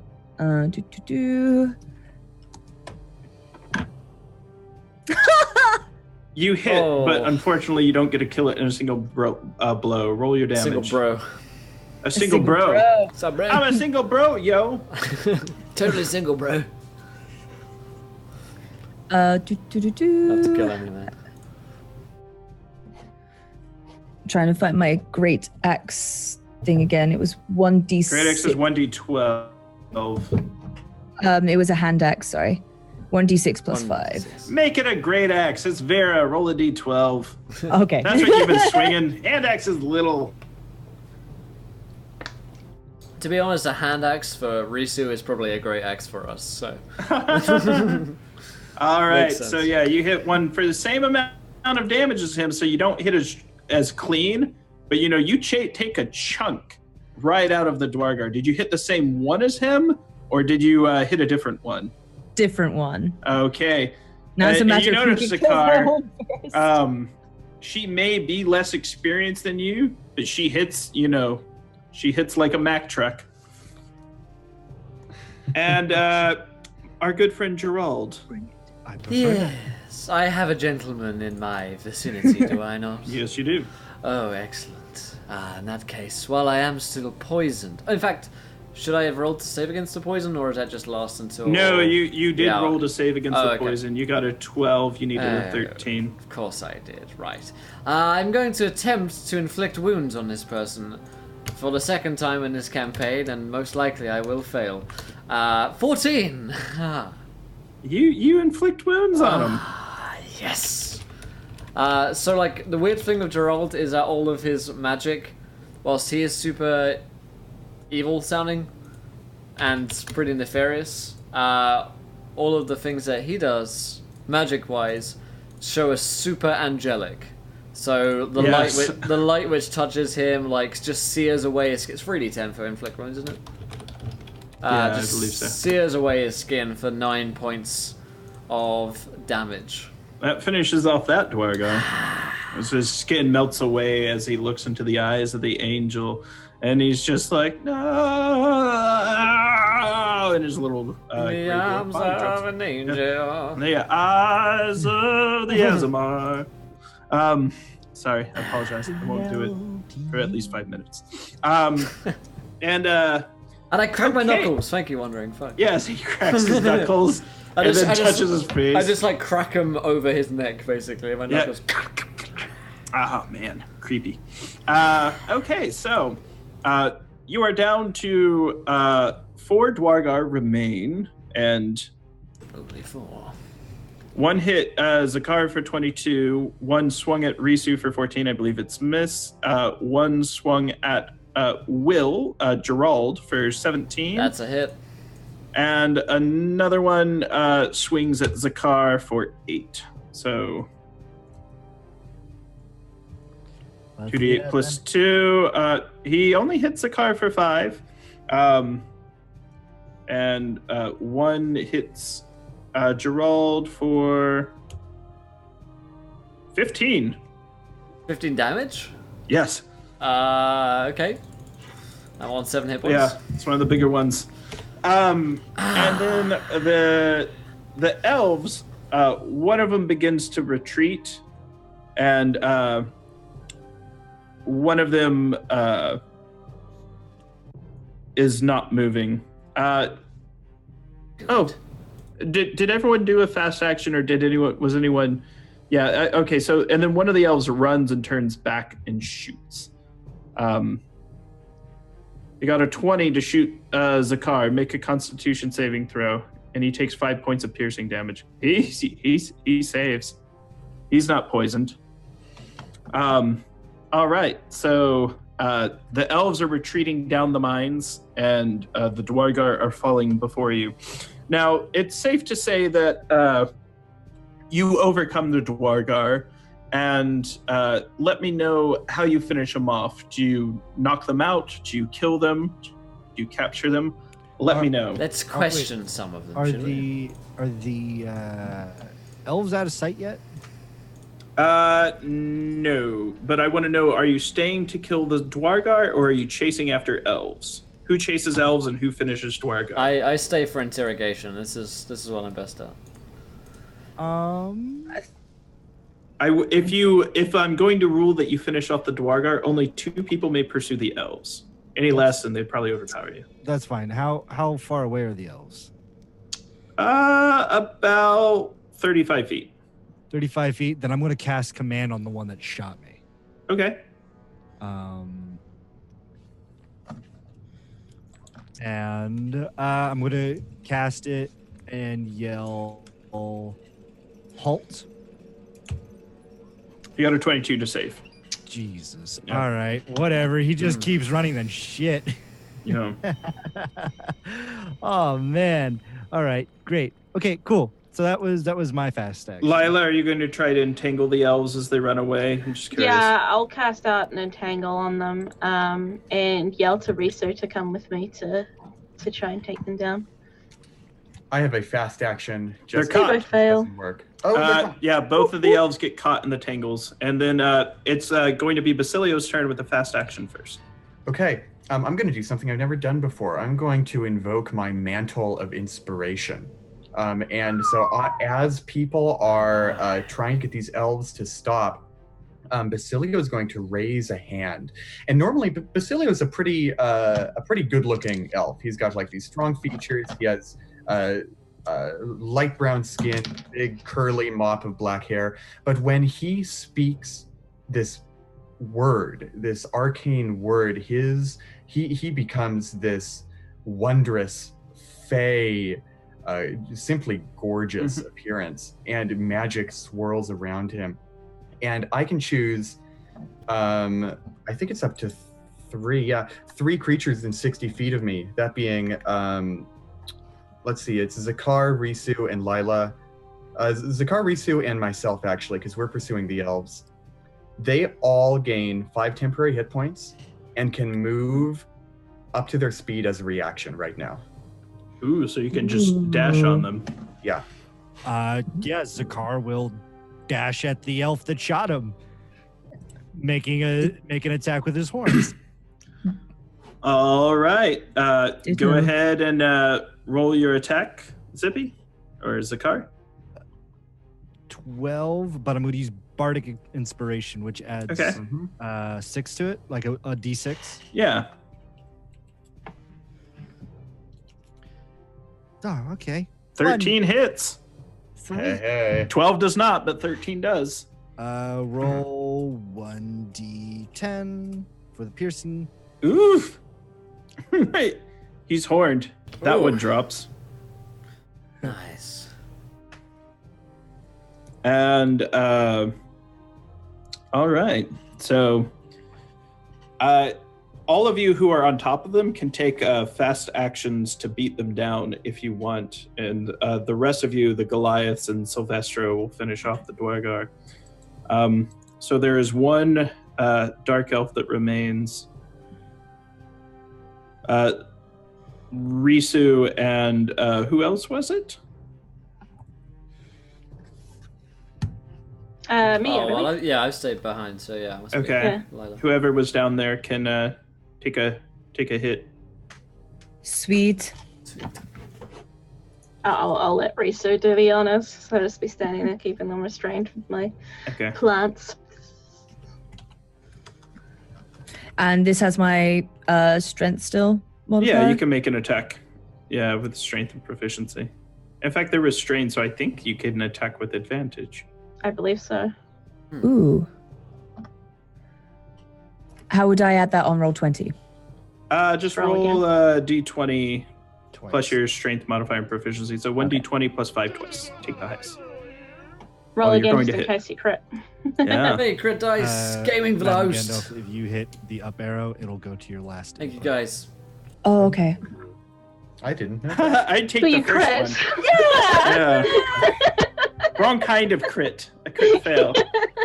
I'm gonna go Vera with the breaks. initial. Like, I'm not gonna second guess myself. I'm going to go with my initial instincts, and just start swinging around. All right. Well, you definitely I'm hit the swinging X. around, move out of my way. Yeah. Roll damage on the elf that you hit. 1d12 plus 5. Incredible, isn't it?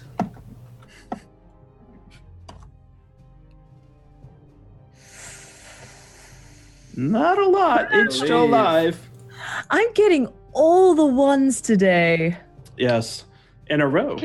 Can I walk up to it and attempt to bunk it on the head with my quarterstaff? Absolutely. Excellent. Oh, Roll- roll that's with advantage, isn't it? Okay, so 20. Yeah, you definitely hit it. Excellent. That is for 5 bludgeoning. Wait, why Yeah. is it 0? Uh, no, I okay, hope. wait, what? I'm so confused right now. So your quarterstaff is what, 1d6? Yeah, so what's your I modifier rolled to a nat hit? 1 Your strength is a on -1. the damage, and my strength is -1. So Oh, it's actually no. 0 damage. Well, I was going to say, your quarterstaff's versatile, or finesse, right? I don't think so. No? No, it's strength. Shame my strength on is you. eight. No, quarterstaff does have the versatile property. Does that do Well, that anything means you for could do us? it with 2 2 hands. hands. No, I'm trying. Nope. All right. No, that's not it. You heal them with your quarterstaff. Yeah. Oh dear. I Kinda assume you tickles kill them. the elf that is entangled. Yes, I imagine research. All right. Another swing. So you finish off the Dwargar and the elves. The dwarves who are freed aren't too sure what to do with themselves. And they just sort of seem super confused. And you notice in the combat, although it wasn't very apparent, your Goliath companions and the Orc and Hobgoblin, the Orc and Hobgoblin strangled 2 Dwargar with chains. You know, their chains. So they definitely murdered some Dwargar during the ruckus. And so they definitely seem like they have ill intentions for their captors. What do you do as a party? I go up to the orc and the hobgoblin. What is your names? They don't quite speak the same language as you, but they speak out. They kind of nod, and then one speaks out Malachi, and the hobgoblin pounds his chest and goes, a brow. So Malachi and a brow. Ah, good. By the power vested in me by her name, the Empress, I deputize you as deputies of the Watch. You will come with us. You will help us capture Vincenzo and kill any more of these Duergar and Drow. They swear fealty to you, and as deputies, follow. And for deputizing and gaining 2 followers, Zippy gains 100 points of glory. For those viewers at home that are not familiar with the glory system, doing acts that ennoble and empower the empire will give you glory and prestige in court, which will allow you to influence the nobility, the aristocrats, etc. With that, Will, I believe you wanted to question some Dwargar, so there is one alive. And he is held at the mercy of the Goliaths. They have him at sword point. He's on his knees. I sure did. Yeah, I want to stand over this individual that I have on his knees, and on his back at the moment, I guess. Look down, sneering face. Now, what do we have here? What is your name, creature? Alexi. Alexi. Excellent. And who is your master? And what does he do? Sergei Bloodforge. He kills surface dwellers. Sergei Bloodforge. He will slay every last dwarf that lives above. Well, let's not get ahead of ourselves. Sergei Bloodforge. Where might we find Mr. Bloodforge on an evening such as this? Can I make an appointment with Mr. Bloodforge? I would love to book in an appointment, yes. He is within the chambers of the Citadel. The room with the mirrors. The room with the mirrors, the halls of the Citadel. Excellent. And what exactly is your role? Do you have a specific job? We watch the mines and make sure these do not escape. And if they do not go very far. There was a disturbance within. The gnome, he fled deep within the Citadel. He said he was being pursued. Really? And whereabouts did he head? Could you point me in his direction? He is meeting with the Dark Lady.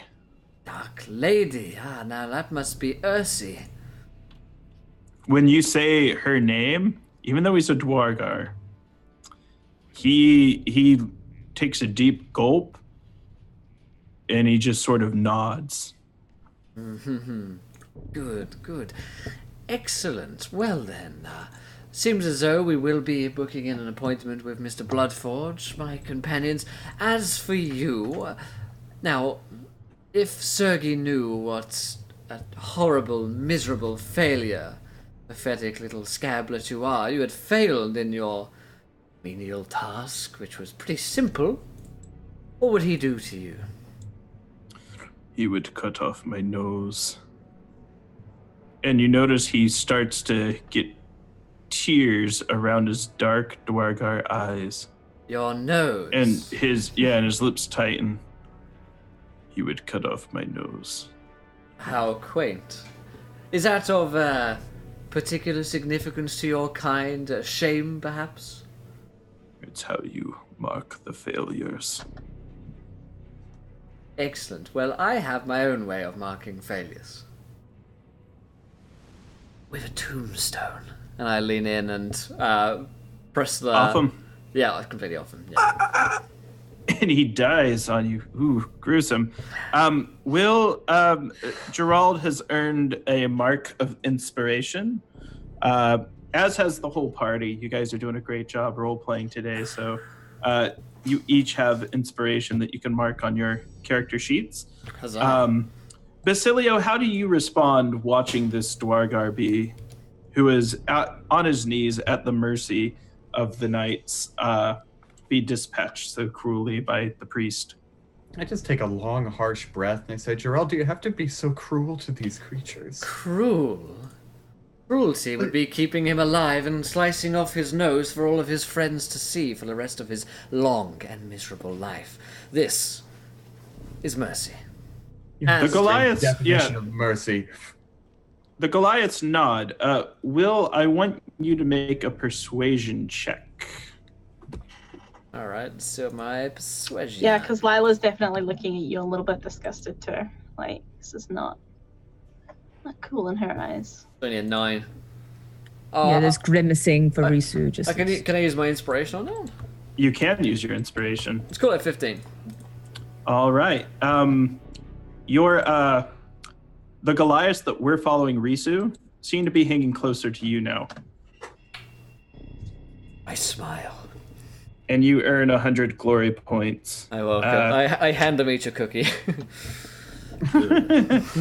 Yeah, they seem to do a lot towards listening to you and all that you have to say, but they seem to respect your displays of power. Mm.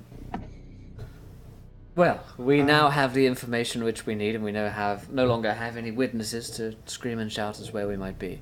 Zakar, something on your mind? I nod and I look over at the dwarven miners that we just released. All right, who here wants to get out and see the light of day? Everyone raises their arms. The dwarves, the orcs. I say, all right, Deputy Malachi, you are staying with us. Deputy Brow, you're staying with us. Dwarves, I want you to go out there and I want you to make the biggest racket you've ever seen and lead them out of these caverns. They go, well, to do that, we'd have to play the elves' pipes.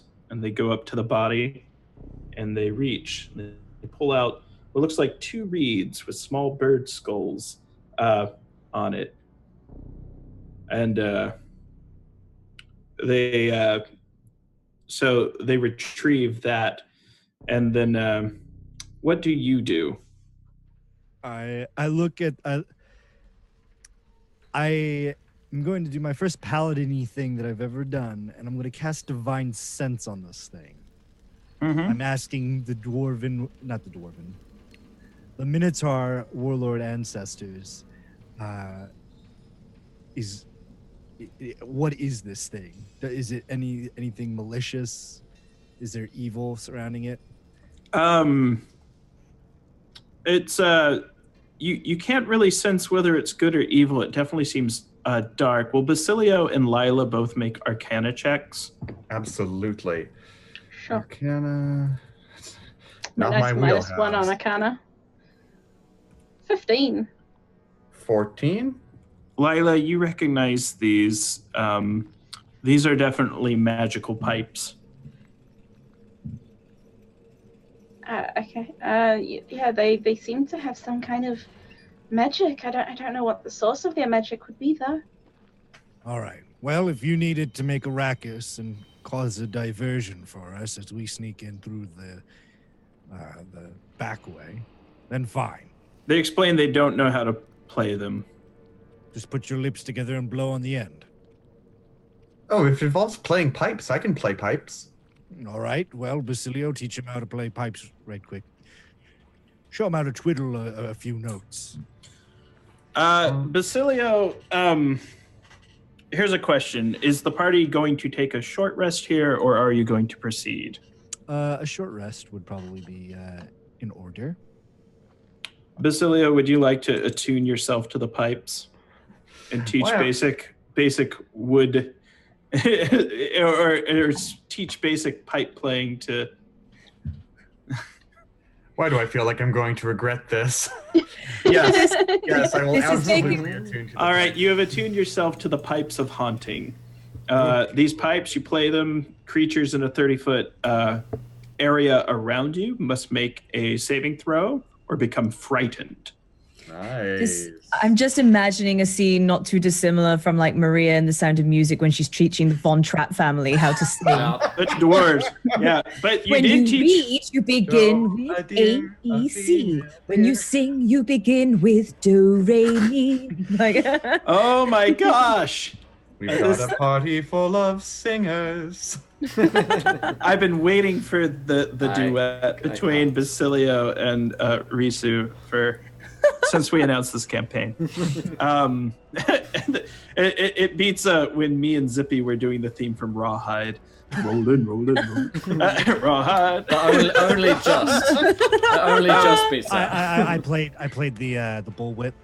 Yep. Sorry, I just picture you doing. There it is. So, what happens though is Basilio fashions some percussions out of like the Dwargar armor that like the dwarves can play. Some And so little they're castanets. yes. So the dwarves, after the short rest, go out, and they're playing these like one-man band instruments that you fashioned out of the Dwargar armor, and they're making as loud a noise as they can. What would the party like to do? Is this wise? Of course, it's wise because now every Duergar and Drow are going to go from one end of this keep to the very front gate, trying to figure out what the heck is going on, and we're going to come in through the back on the opposite side of the keep, and no one's going to be there. Right. Classic battle strategy. Okay. Create You definitely notice that secret police start to appear down below, and they're really confused and kind of forming a circle around your dwarves that are playing. But the Dwargars seem to kind of be getting into it too. Like this seems like characteristically festive of them, as they're like, man, this is the reason for the season. And they're getting in there doing some of their dance moves and stuff like that. They're really digging the dwarf hillbilly hoedown that Got is a occurring. hootenanny going on down here. Yeah, it's a regular hootenanny. we having a hoedown? Like, Oh man, Where's our jug band? Dwarger. Yeah, as Svirf Niblin comes up with like the washboard, and Yeah, it's just Zakar pulls out a cowbell and starts Zakar on the cowbell. It's not happening. But yeah. Meanwhile, you trek deeper within the halls. You come to dark gates of the citadel. And what do you do? So you've come to, and the gates themselves seem quite shiny. Oh, I forgot So to. this is after we've taken a short rest, right? Yeah, so we Yes. roll our hit dice. You have all the benefits of the short rest. Cool. Good. 10. I'm so glad you Woo. fighty types are taking hits instead of me. Damn it. Yeah, I- me too. 2 whole health points. I'm a Woohoo. 7. 7 out of 28.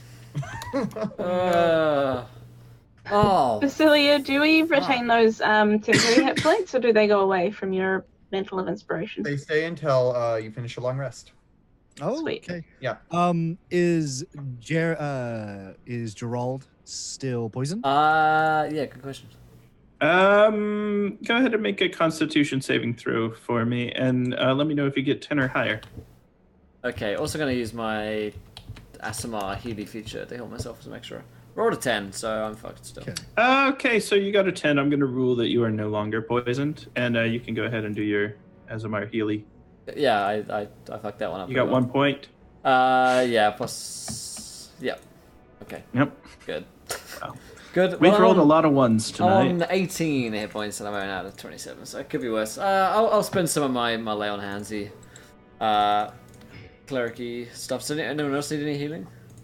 Well, Zakar's gonna do the same thing. He's gonna reach into his bag of ashes of the Minotaur ancestors, and he's just going to like rub the hand down his like face and snout, kind of like the white hand of Sauron, and cast lay on hands on himself, and expend all 15 on Cool.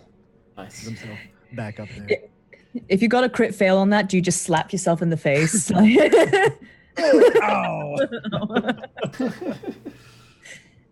Yeah, Gerald just sits in the corner and whispers to himself, and angelic light heals his wounds. And I whisper very quietly as to my prayers. So, at the end of the short rest, you journey deeper into the mines. You come to the large iron gates, black iron gates of the Citadel. And the gates themselves appear to be shimmery and shiny, almost slippery in substance. What do you do? Are there any guards around here, first of all? Make a perception check. They're all at the hootenanny. Got a +4 on that. Dwargar guards tend to be invisible most of the time. 12, but I'm going to call in my advantage on that one. Okay. Great. 13. There aren't any outside the gate. Okay. I look at Malachi. Deputy Malachi. He looks at you. Do you know how to open this gate or where the control lever is? He shakes his head no. But he speaks to you in his foreign tongue. Make an intelligence check to see if you can understand what he's saying. Wait, why didn't it go? He's not making a lot of sense to you. He's speaking just a little too fast. All right. How about this? We'll play charades.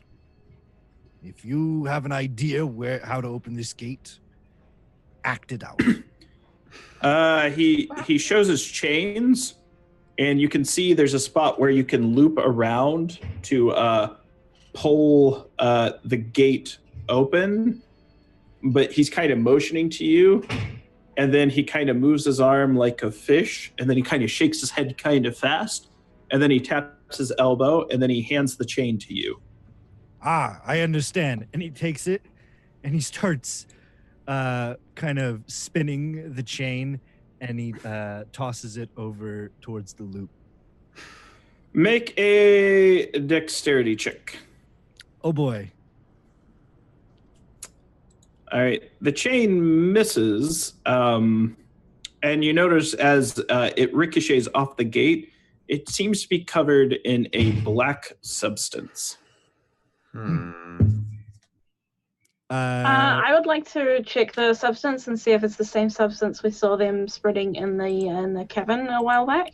Oh, no, that's it is why. quite different than that substance. And you can tell just by looking at it. That was almost like a thick ooze. This is far more liquidy and inky. Describe to me how you'd like to check it, though. Well, just visually, and if I can see the difference, then I wouldn't go any further. Yeah, so it's essentially, the consistency is just far thinner. Okay. Almost like the ink from a pen. Compared to like the Laffy Taffy that they were dropping. All right. Would anyone else like to try to loop a chain? You have at least 3. No. I don't think so. I don't Can know. I try again? Yeah. Go on, Zakar. Don't worry, I got these. I'm going to spend inspiration to re-roll. Okay. Oh. There we go, 17. You get it through. Aha. Now you can make a athletics check to pull the door open if you'd like. Okay, I'm just getting terrible rolls today. As you pull, you notice the loop that you looped it through snaps loose, and so there is no longer a loop to pull through. But you notice that the door has opened partially. Oh, I can just get it open from here, and I take the axe and I shove it through the crack, and I start trying to pry it open. You definitely get it open. And the tip of your axe is now covered in a black inky substance. And the door is open, and you see on the other side a set of javelins that were ready to fire beyond, but it appears that nothing has triggered them to fire. And within, you notice that there are very dimly lit sconces, and several of the sconces have eyes. They have little dripping wax faces. They're not Lumiere with the long nose singing happy songs. But they have little evil eyes, and they're kind of looking around on the wall at you. What do you do? Can I make an Arcana check about these? Yes. I can naturally intuit that they are surveilling us, but I want to. Well. Did you include your modifier? I have a 0 bonus to Arcana. Okay, so yeah, Lila, you're allowed to as well. That's a 5. You're not too sure what they are. The candles. They look interesting for sure. Zakar's just gonna go up to the scones and go up, grab the scones, and just rip it off the wall. It seems as you rip it off the wall, it's kind of darting around, and it's flailing its little sconce arms, and it doesn't seem to like to be removed from the wall. The other sconces are looking about, and they're kind of reaching out. They want them to be put back. What do you do? You want me to put him back? Yes. They're all nodding. Tell us where Urise is, and Vincenzo, a gnome, and a tiefling. Okay, so Reese is just poking them. They all, they don't like that. They're trying to swat her fingers away. They all point down the hallway with their sconces and bow their heads low, especially at the mention of Ursi's name. All right, so apparently it's down the hallway and downwards. I take the scone that's in my hand and I slam it back into the wall. Aw, yeah. Tasty scone. You slam him in, and he's shell shocked. He looks really disappointed. But it kind of adjusts himself, shakes off some of his wax, it flicks around. The other sconces kind of give him a dirty look. He kind of shrugs, and then he points and bows his head. But is it sconces or sconces? That's the question. I don't know. Sconces, sconces, his tosses are sconces. That splits families in England. That argument. It does. Yeah. Bad times. All right, let's follow the sconces. I'm in America. They seem to know what they're doing. Who knows what we will say next? That would be funny if it weren't so true. I know. These sconces seem to know what they're doing. Let's follow their lead. So as I walk past the sconce that Zakar had ripped off the wall, I actually druidcraft a little flower and just tuck it next to it. It bows and very formally rolls its hand out, and seems quite thrilled at the flower. And then it looks at it, and then as it goes to pick it up, its little flames burn it, and then it seems sad. My heart. No. So Back to precious. pointing. Yeah. So, He's like, oh. I know. He dabs away. Sad dab. All right. That is dab in all of D&D. So, there's a long twisting hallway, and there are no more sconces pointing, and it branches off to the left and the right. Do you go left or right? To the right, there's very cold, drafty air. To the left, there's hot furnaces. Which way do you go? Tieflings still carry, if I were to divine sense this tiefling looking for demonic presence, a tiefling would have a demonic presence about it. It would have a devilish presence, but that's a technicality. But you would be able to detect this one in general, being a half drow, half tiefling creature. Okay. I will cast divine sense down both hallways to see which one has the presence about it. Very clearly to the right. All right. I think she's to the right. So you go down to the right. The halls are cold, fashioned completely out of dark steel, and you come to a long bridge. The bridge seems to go through open air about a half mile. You see in the center of the bridge a large, menacing, imposing figure that stands about 35 feet tall, wearing dark armor, sharp horns on the helm. There is a much shorter figure, and then Vincenzo the gnome. What do you do? I stop. Did you say 35 feet? Wait, He's what? 35 feet tall. I look back. They at found those- the giant. They found the Froststone giant. Wait, is that really him? I'm like, I don't get paid nearly enough to deal with a giant. Silvestro's head leans in your ear. He's like, duty to the crown. We must take I take Vincenzo and I pull him out because I feel like he's not seeing the scope of this. And I grab him by like the front of his head and I angle it up. Do you want to fight that? Because this is how it's going to happen. And I put him down. I said, got any big ideas? Yeah. We sneak. He sneaks, and he points at Basilio. The Baron's son sneaks. He can get him. He can get the gnome in a bag. And he grabs his bag that he's been holding, which could probably fit a gnome, dumps out some of its contents. There's just some odds and ends. There's some spikes. There's some mallets. There's some rope.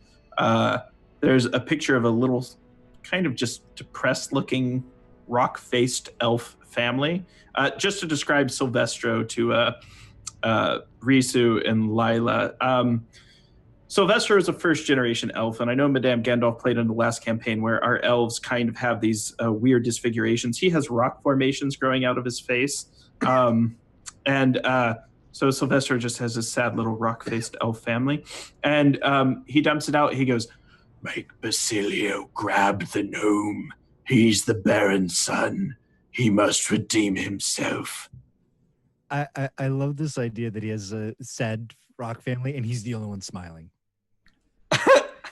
Who has two thumbs and a sad family? This guy. All right, Basilio. Here's how it's gonna go down. I'm gonna be watching you the entire time. You're going to sneak over there and you're going to get Vincenzo. If you let him escape again, I'm gonna break both of your legs. Please don't do that.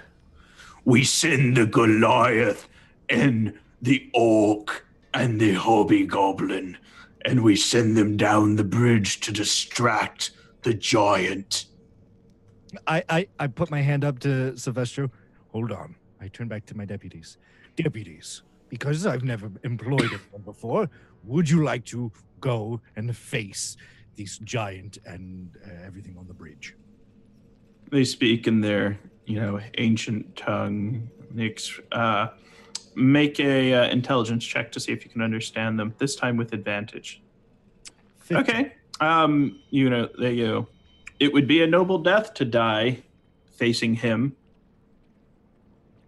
You guys make me so proud. All right. If you die, I will name a special day after both of you. We will call it Friends Day. Friends Day. The Goliath look to Gerald Deputy for Day. approval if they are to partake in this brouhaha. Their lives mean nothing to me. Yes. All right, so the orc, the hobgoblin, two Goliaths, and Silvestro says, not to be outdone by them. He says, I'll lead the charge. And he draws his sword, and he readies it. And then he looks back at Zakar, and he says, see that picture gets back to my family. And that my remains are delivered to the court. Brave Silvestro. Wait, hold on. You're not going to die down here. You need to get out of this place alive. You came down here with us. I look at Silvestro and I say, it won't matter because you'd already be dead. He makes a point, Silvestro. Now, run along. That's the Minotaur way of saying good luck. Yeah, he says, make sure the court knows. And then they ready themselves, the two Goliath, the orc, the hobgoblin. Sylvester draws his sword, gives a loud shout, and they all run charging down the hall. The giant looks up, the drow tiefling turns around, and with that, the small melee force jumps into the fray. Now remember that giant has two large disfigured trolls. He's burned the bottom of their jaw, so their lower jaw will never fully regenerate. And Zakar, you recognize these trolls. You don't have to make a check. You recognize these trolls. You know that they were both princes that went missing during the war between the trolls and the Minotaur. And this giant appears to have both of them broken and bound to him. It's Grimdrak and Dilmar. What are they doing here? With that, your excursion force goes into a melee, and Vincenzo teleports, and he is right next to the party. What do you do? He sees you guys now, and he's like, ah! Because he just like Missy stepped back to get away from the brouhaha. And then he turns, and I'll cast you guys. Tackle it. Yeah, I'll cast Hold Person on him for once. Well, like the third time I've cast Hold Person on Vincenzo. All right, One of these days, right? 15 on a con. Let's check. 21. It's a wisdom save, but yeah. I'm going to tell him a very funny joke. Hey, Vincenzo, what's the difference between a gnome and a giant evil monster? He shrugs. We aren't trying to catch the giant evil monster. That's a terrible joke, but he has to make a saving throw anyway. I like it. 5. I don't think he made it. No, Is that Tasha's hideous laughter? it is indeed. He's down laughing for a minute. That's awesome. Zakar's just gonna turn and he's gonna wind up the biggest, meatiest Minotaur fist and just like go to just knock him out. All right. Not kill, but just to knock him out. Roll damage. I'm using my fist. That's 1 point of damage. Yeah. So, or minimum 1 point of damage. I'm going to rule that you knock him out because, I mean, shoot, drama, right? Yeah. And with that, you have knocked out Vincenzo. You notice that your melee force isn't on the bridge anymore, and you just see 5 dead bodies. That's how fast it happened. And the dark drow tiefling warlock and the death giant of frost and stone come lumbering down the bridge, and that is where we will end the session tonight.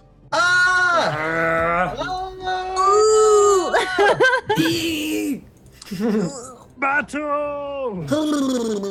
Well, We need to get Giggles out of here. So I have this idea for a cheetah creature that I can turn into. It can run really fast. So I'm going to turn into that impressive. and just get it, right? Yeah. Right. That's how that works. Oh man. Well, thank you guys so much for joining us today.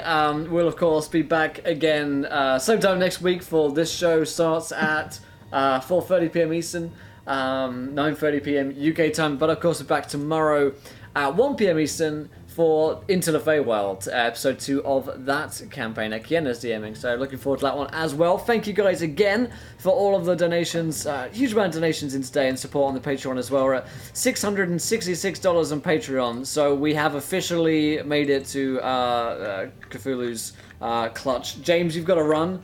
I know you've got... No, Will, I just wanted Good. to say I'm really happy you're doing Into the Feywild because I edited that adventure. There I'm you super go. happy that it's being done. That's awesome. Well, you can come along tomorrow, 1 p.m. Eastern, and you can see us utterly destroy it with our shenanigans. That's awesome. But let's go around the cast and crew. Did we enjoy ourselves? Where can we find you guys online? Grant, amazing job as always. A hand to you, my friend. Well played. Did you enjoy yourself? What do you think? I really did, and you know what? Coming from PAX Unplugged, I had this energy, and there was a panel on tabletop streaming of RPGs, and it inspired some of the pillars of our community to get more involved with streaming D&D online, specifically strategies for campaign prep. So for this adventure, I tried out some new techniques for prepping an adventure, and it was a lot of fun, and we have enough material to run for the rest of the campaign. I really love the party. I really love all the players. You can find me on Twitter at WisePapaGrant. And thank you guys so much for the donations, the retweets, and the follows. It means the world to me. Excellent stuff, excellent. Let's go to James. Hey, I'm James Hake. You can find me on Twitter at James Hake. It's right there up above my noggin, and you will want to follow me on that because I've got a lot of really cool D&D stuff coming out right now. I'm a D&D designer and editor.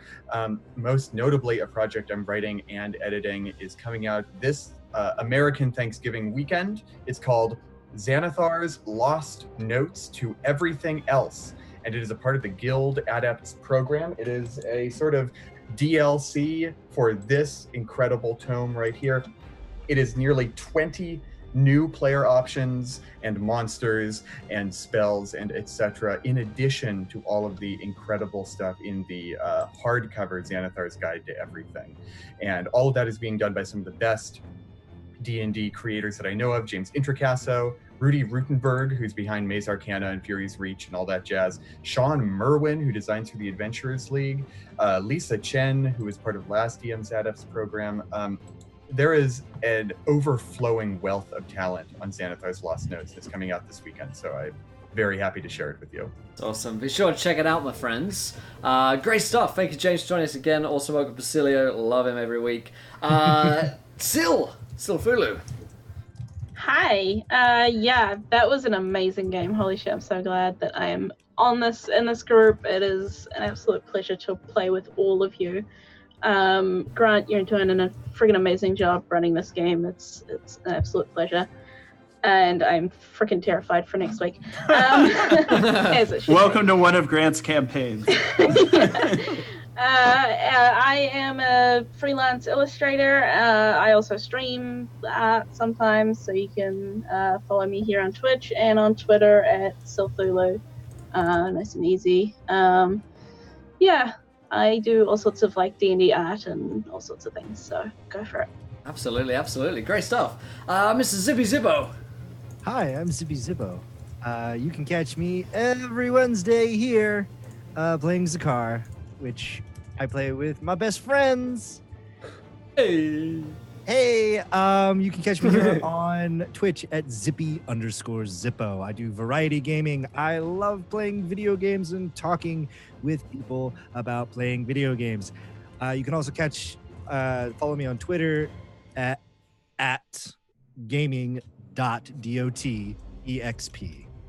That is my Twitter, where you can follow. You can find out when I go live and when I'm on cool games here on Encounter Roleplay. Hell yeah. And last but not least, Madame Gandalf. Oh, hi. Oh, hi. So, I've never played a melee character in D&D before, so this was a lot of fun, and I'm really glad that when I asked Grant, like, oh, well, you know, what are you thinking would, like, really help? And he's just like, Goliath. Okay, Grant, let's do it. I'll be a Goliath. All right. So it's really exciting to be back and nearly dying again all the time with Grant and meeting all of you new lovely people. It's been a lot of fun, and I really like the dynamic of this group. It's turning out to have some really intriguing moments, that's for sure. But otherwise, my name is Madame Gandalf. You can find me everywhere as Madame Gandalf. I am a full-time variety streamer here on Twitch as well. You can find me in my Green Dragon Tavern serving you either, doing cooking streams, variety games, pub quizzes, singing, you name it. We probably do a little bit of it on my stream. And yeah, you can also catch me here every week and in a bunch of other places. But yeah, just follow me on Twitter and you'll find out where I am, when and where and what and all, why. Hopefully why. Yes, hopefully why.